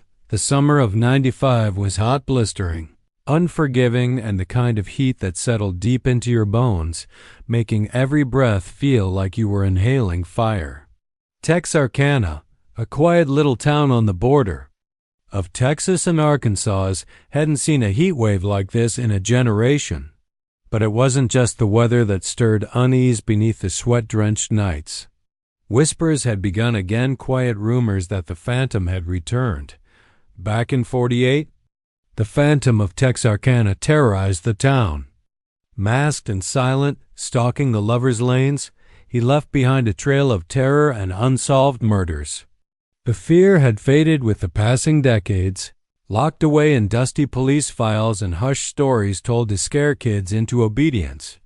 But now, those stories were crawling back into the dark corners of people's minds, as if something ancient was waking up. Jamie Harris was a kid then, just 7 years old, when his older sister vanished down Lover's Lane one summer night. He remembered the panic in his mother's eyes, the frantic police searches, the never-ending silence where Lisa once was. Over the years, the wounds had scarred but never healed. Jamie swore that no heat wave would ever bring the Phantom back. But heat had a way of breaking things loose, even old fears. That summer night, Jamie, now 24, was driving out with his girlfriend Lisa, no relation to his sister, but her name made his throat tighten in a way he couldn't explain. They were escaping the suffocating town, chasing cool air down the winding roads lined with dense trees and forgotten memories. Lover's Lane was a name given to the stretch of road where young couples once disappeared, before the town grew afraid to go there at night. The headlights flickered against the thick fog that had rolled in, twisting the shadows into sinister shapes. Jamie tried to shake the feeling that eyes were watching them from the dark, the silence pressing in like a living thing. Lisa reached over and squeezed his hand, her voice soft but uneasy. "Maybe we shouldn't be here." But Jamie couldn't turn back, not tonight. He needed to know, needed to face the past. Halfway down the lane, the car engine sputtered and coughed, then died with a final, rattling breath. The world plunged into darkness, thick with the summer night stillness. Jamie tried the ignition again and again, but the engine refused to roar back to life. The smell of burnt wires mingled with the damp earth, and the tension between them grew heavier by the second. Then he saw it. A figure emerged from the thick shadows, stepping smoothly from the roadside. Trees as if he had been waiting all along. Tall, broad-shouldered, moving with an unnatural grace, the man wore the same cracked and faded white mask that had haunted Jamie's childhood nightmares. Hollow black eyes stared from behind the mask's empty sockets. The Phantom, Jamie's. Breath caught, the world narrowing to the sound of his pounding heart and the rustle of leaves under heavy feet. Lisa gasped, clutching Jamie's arm. The figure didn't speak. He didn't need to. His presence was a promise of pain, an echo of the terror that had never truly left Texarkana. The Phantom's hands, pale and gaunt, reached toward the car. Jamie tried the engine again, desperation twisting his fingers on the keys. The car groaned but stayed silent. Tires spun uselessly on the gravel as the figure moved closer, the mask's cracked grin frozen in a cruel smirk. Lisa tried the door. Handle locked. The windows refused to roll down. They were trapped. The Phantom's cold breath brushed the glass, his eyes boring into theirs. Jamie could feel the weight of decades, the vanished girls, the screams swallowed by the night, the unanswered questions, all pressing down like a pedagogy. Suffocating shroud. Time slowed. The Phantom raised a hand, and somewhere deep inside Jamie, a scream was born. But it never left his lips. The mask moved, and beneath it, something alive and hungry stirred. Then, as sudden as he appeared, the Phantom was gone, vanished into the black woods like a shadow swallowed by night. The engine roared to life. Jamie slammed the gas, the car jerking forward onto the cracked road, headlights piercing the darkness. They didn't stop until the lights of town bled into the horizon, but the nightmare had followed them home, planted in their bones. Days later, the police found the car abandoned on Lover's Lane. The doors were wide open, the air still thick with summer heat, but Jamie and Lisa were nowhere to be found. No sign of struggle. No footprints. Just the silence, heavy, endless. The town's fear returned, thick and suffocating, because the Phantom wasn't just a ghost from a forgotten past. He was back. And in the summer heat, with the cicada's song and the shadows stretched long and dark, the Phantom of Texarkana reminded everyone that some evils never die. They only wait, patient and hungry, for the next hot night to rise again.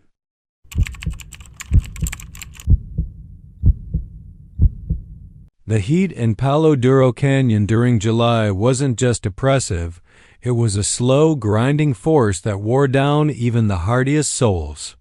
The kind of heat that made the very air shimmer, thick with dust and dry sweat.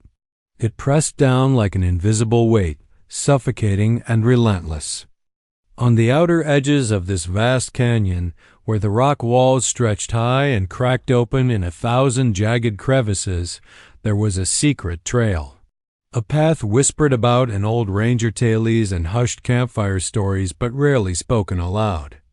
By anyone who had seen what lay beyond. It was a Sunday when the group found it.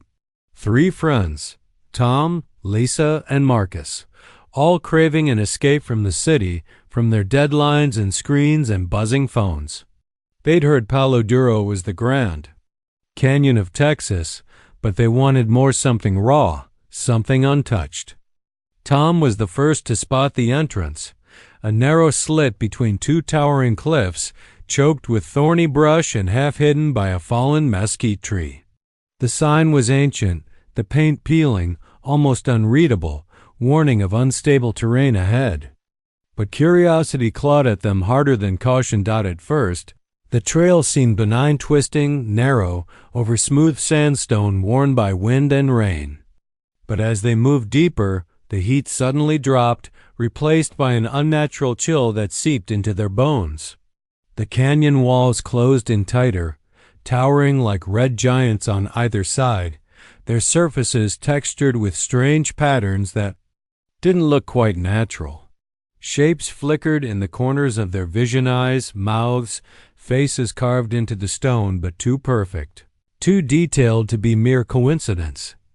Marcus tried to joke about it, saying the canyon had faces watching. U.S., but his laugh was hollow, his eyes twitching nervously toward the shadows.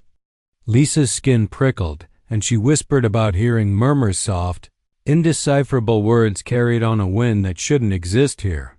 Tom, always the boldest, pressed on, calling out to the canyon as if daring it to show its true face. Then came the shift. The trail grew twisted and surreal. The cliffs seemed to breathe, their jagged edges bending and shifting imperceptibly. The sky above vanished behind a swirling red mist, and the light changed, dimming, then brightening in an uneven pulse, like the canyon itself was alive, watching, waiting. Time began to break apart. Their watches stopped, their phones died, and the sun froze in place, hanging motionless over the rim. They tried to turn back, but the path was gone.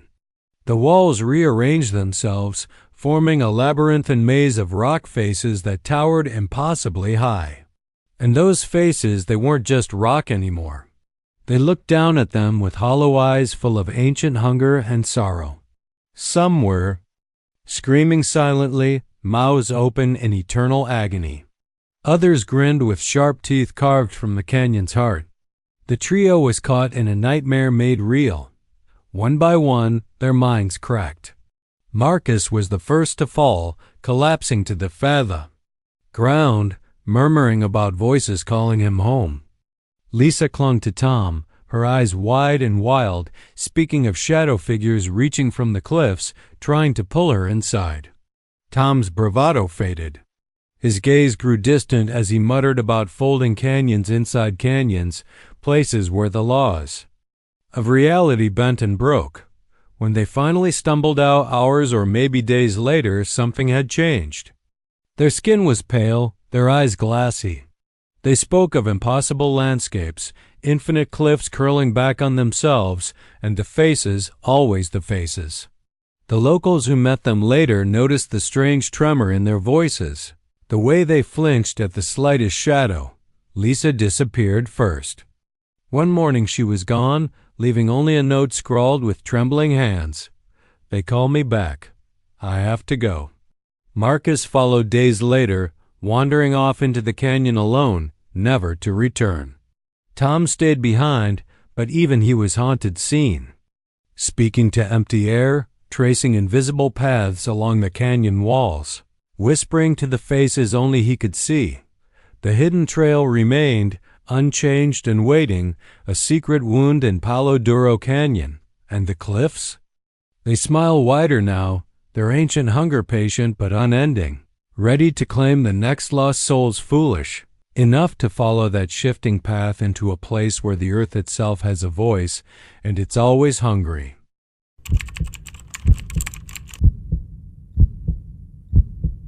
The summer of that year settled over Lake Worth like a thick, suffocating shroud, the kind of heat that clings to your skin and seeps into your bones, making the nights sticky and heavy with the smell of moss and rot from the nearby swamps.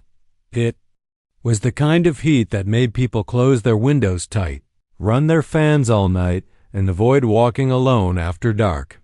But the heat also seemed to stir something ancient and restless beneath the surface of the town, something that had been lying in wait for years, unnoticed and forgotten, until that summer the Lake Worth monster wasn't just a local legend anymore. It was becoming a nightmare that walked right up to your front door.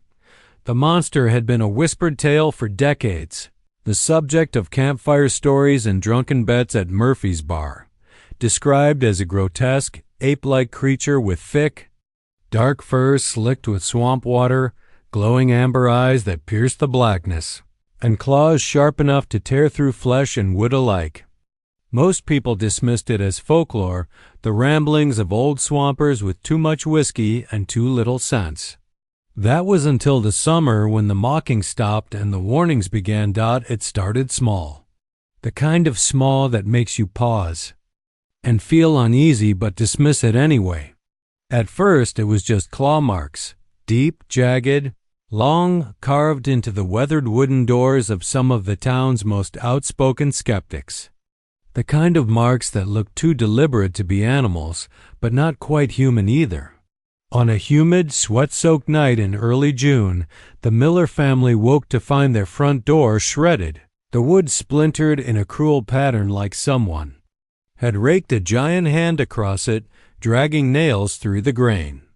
Their windows bore scratches too, not just surface level but gouges that scraped through the paint and left raw wood exposed. Neighbors grumbled about raccoons, stray dogs, or some kids playing pranks, but no one could explain the sheer size of the damage. No ordinary raccoon could make scratches that deep or stretch so high. And the Miller family weren't alone. Old Man Jenkins, the town's notorious skeptic, found his porch door similarly mauled the next morning.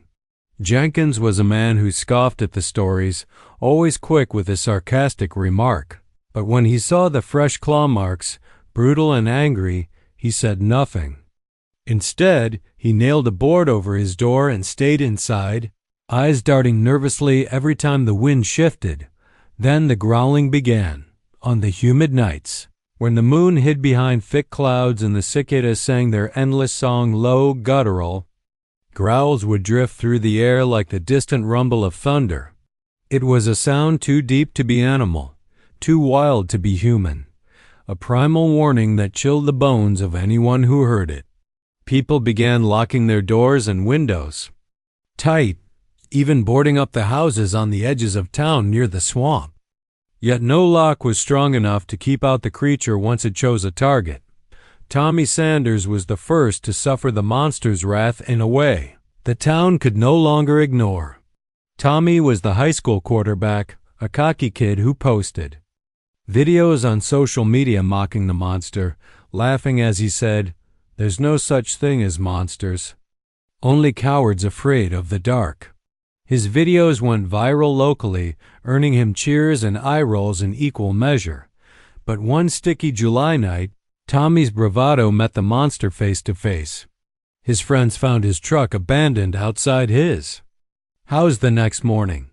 The doors and sides were covered in fresh claw marks, deep and wide, tearing the paint down to the metal, jagged like someone had raked their fingernails with ferocious hate. The truck bed was splattered with something dark and sticky, not quite blood, but something close. Tommy was gone. No sign of a struggle, no note, no goodbye. Just vanished like he'd been swallowed by the swamp itself. Rumors spread like wildfire.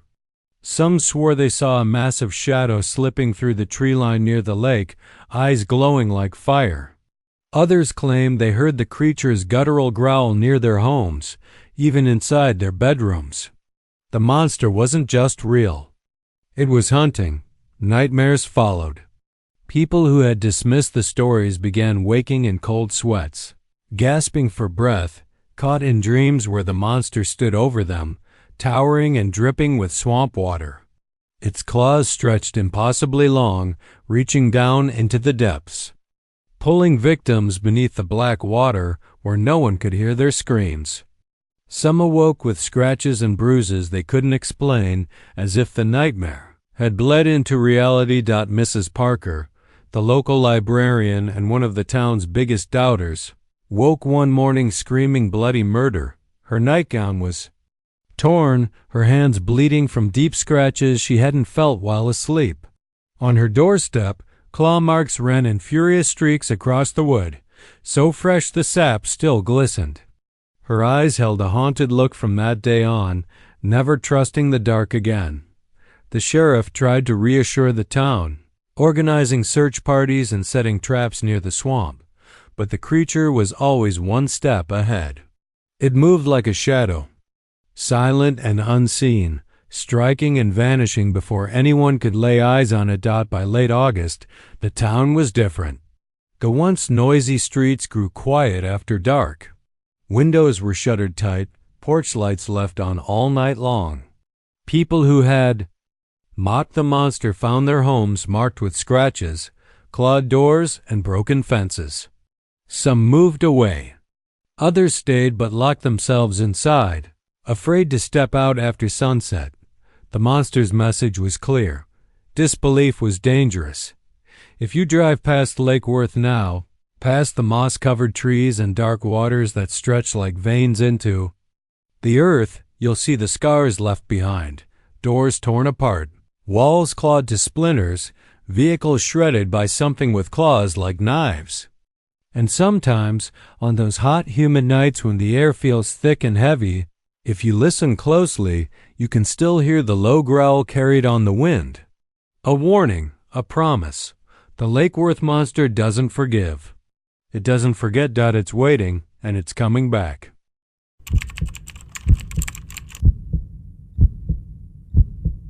Possum Kingdom Lake stretched wide beneath the blistering Texas sun, a vast body of water etched deep into the red clay and limestone hills. To outsiders, it was just another scenic spot, a shimmering blue mirror nestled among pines and rocky cliffs, a place for boating, fishing, and swimming. But to the locals, Possum Kingdom was something else entirely. It was a place that breathed in silence and exhaled darkness. A place that remembered Dot. It was the kind of summer night where the air hung heavy like syrup, warm enough to sweat through your shirt, but cool enough to make the water irresistible. Folks packed up their boats and fishing poles, eager to spend long evenings chasing bass or casting lines under the stars. But swimming after sunset? That was the one thing no one dared do. The lake had a reputation, whispered in hushed tones in the barber shop, the bait store, and the church basement. People disappeared here, men and women, boys and girls, swallowed whole by the lake's deep dark belly. Some were found days later, bodies bloated and pale, faces frozen in terror, eyes wide open but seeing nothing. Others vanished without a trace, leaving behind only ripples and dread. Old-timers told stories about how the lake demanded a sacrifice, a payment to the ancient spirits said to dwell in its depths, restless and hungry. Some called it a curse, others said it was a warning. Either way, the message was clear. Possum Kingdom Lake did not like to be trifled with after dark. One summer, the kind of heat that makes the cicadas louder and the stars sharper, Tommy Grayson came to Possum Kingdom. 17 and full of reckless courage, Tommy had heard the stories and dismissed them as nonsense. The kind of tales small-town people told to scare kids and keep them from having fun. His friends egged him on, daring him to swim out past the docks after sunset to prove there was nothing to fear. That evening, Tommy stood on the edge of the wooden pier, the rough boards warm beneath his bare feet. The sun was a fading ember on the horizon, bleeding orange and crimson into the gathering dark. The water stretched before him, glassy and inviting, but the shadows beneath hinted at secrets. He looked back at his friends, a grin spreading across his face. "Watch this," he said, Dot with a running start.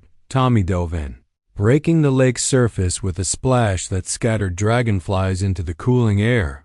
The water was shockingly cold against his skin, but refreshing. He kicked and floated, feeling the freedom only a swimmer knows, the sensation of weightlessness, the silent lull of the water cradling him. Dot as he moved further from shore. The lake's calm surface began to lose its shimmer, swallowing the last rays of light. The bright turquoise water grew murky and deep, and the gentle lap of waves became a subtle, almost imperceptible pull. Tommy stopped, bobbing up and down, his lungs filling with air. That's when he noticed something beneath him, a darkness. That wasn't just the shadow of the night, but something thick and alive. He blinked, and the water around him seemed to pulse, like a heartbeat beneath the surface. Dot. Then came the tug, faint at first, a soft tug at his ankle. He turned sharply, heart pounding, but saw nothing but his own ripples. Laughing nervously, he kicked away, but the tug came again, stronger this time, like fingers brushing his skin. Panic tightened in his chest. He started to swim back toward the dock, strokes frantic and desperate, but the water around his legs churned, as if invisible hands were wrapping him in a cold grip. The lake wasn't letting go. His breaths came quick and shallow. His arms thrashed against the unseen force, but it only pulled him deeper, away from the surface. The water grew colder, colder than anything natural, as if he had slipped into the grave itself. His vision blurred with tears and lake water. Tommy tried to scream, but the water muffled his voice, swallowing it into an abyss. His legs were no longer beneath him. Instead, he was sinking, falling into a dark tunnel lined with wet roots and the distant sound of muffled cries. Shapes moved around him, long, slender forms like pale fingers, twisting and turning in the cold embrace of the lake. he felt a whisper against his ear, a voice older than the trees, colder than the stones. The lake calls, the lake takes. On shore, his friends shouted and waved, their voices lost in the thick summer air. They watched in horror as the water's surface smoothed out, swallowing the ripples, the last traces of Tommy's struggle fading into a ghostly calm. The rescue teams came in the morning, dragging nets and sonar scanners beneath the surface. But they found nothing. No body, no clues, just the endless, dark water holding its secrets close. Days later, when the summer tourists packed up and left, the locals spoke again of the lake's hunger. Some whispered that Tommy's soul was trapped beneath the waves, another sacrifice in an age-old ritual. Others said the lake had marked him, and that on certain still nights, if you stood at the water's edge, you could hear the faint sound of someone calling for help, a voice carried on the breeze. Desperate and lost, Possum Kingdom Lake remained, as it always was, beautiful, serene, and deadly. A place where the water was never truly still, where shadows moved just beneath the surface, waiting for the next swimmer to answer the call. And the lake never forgot.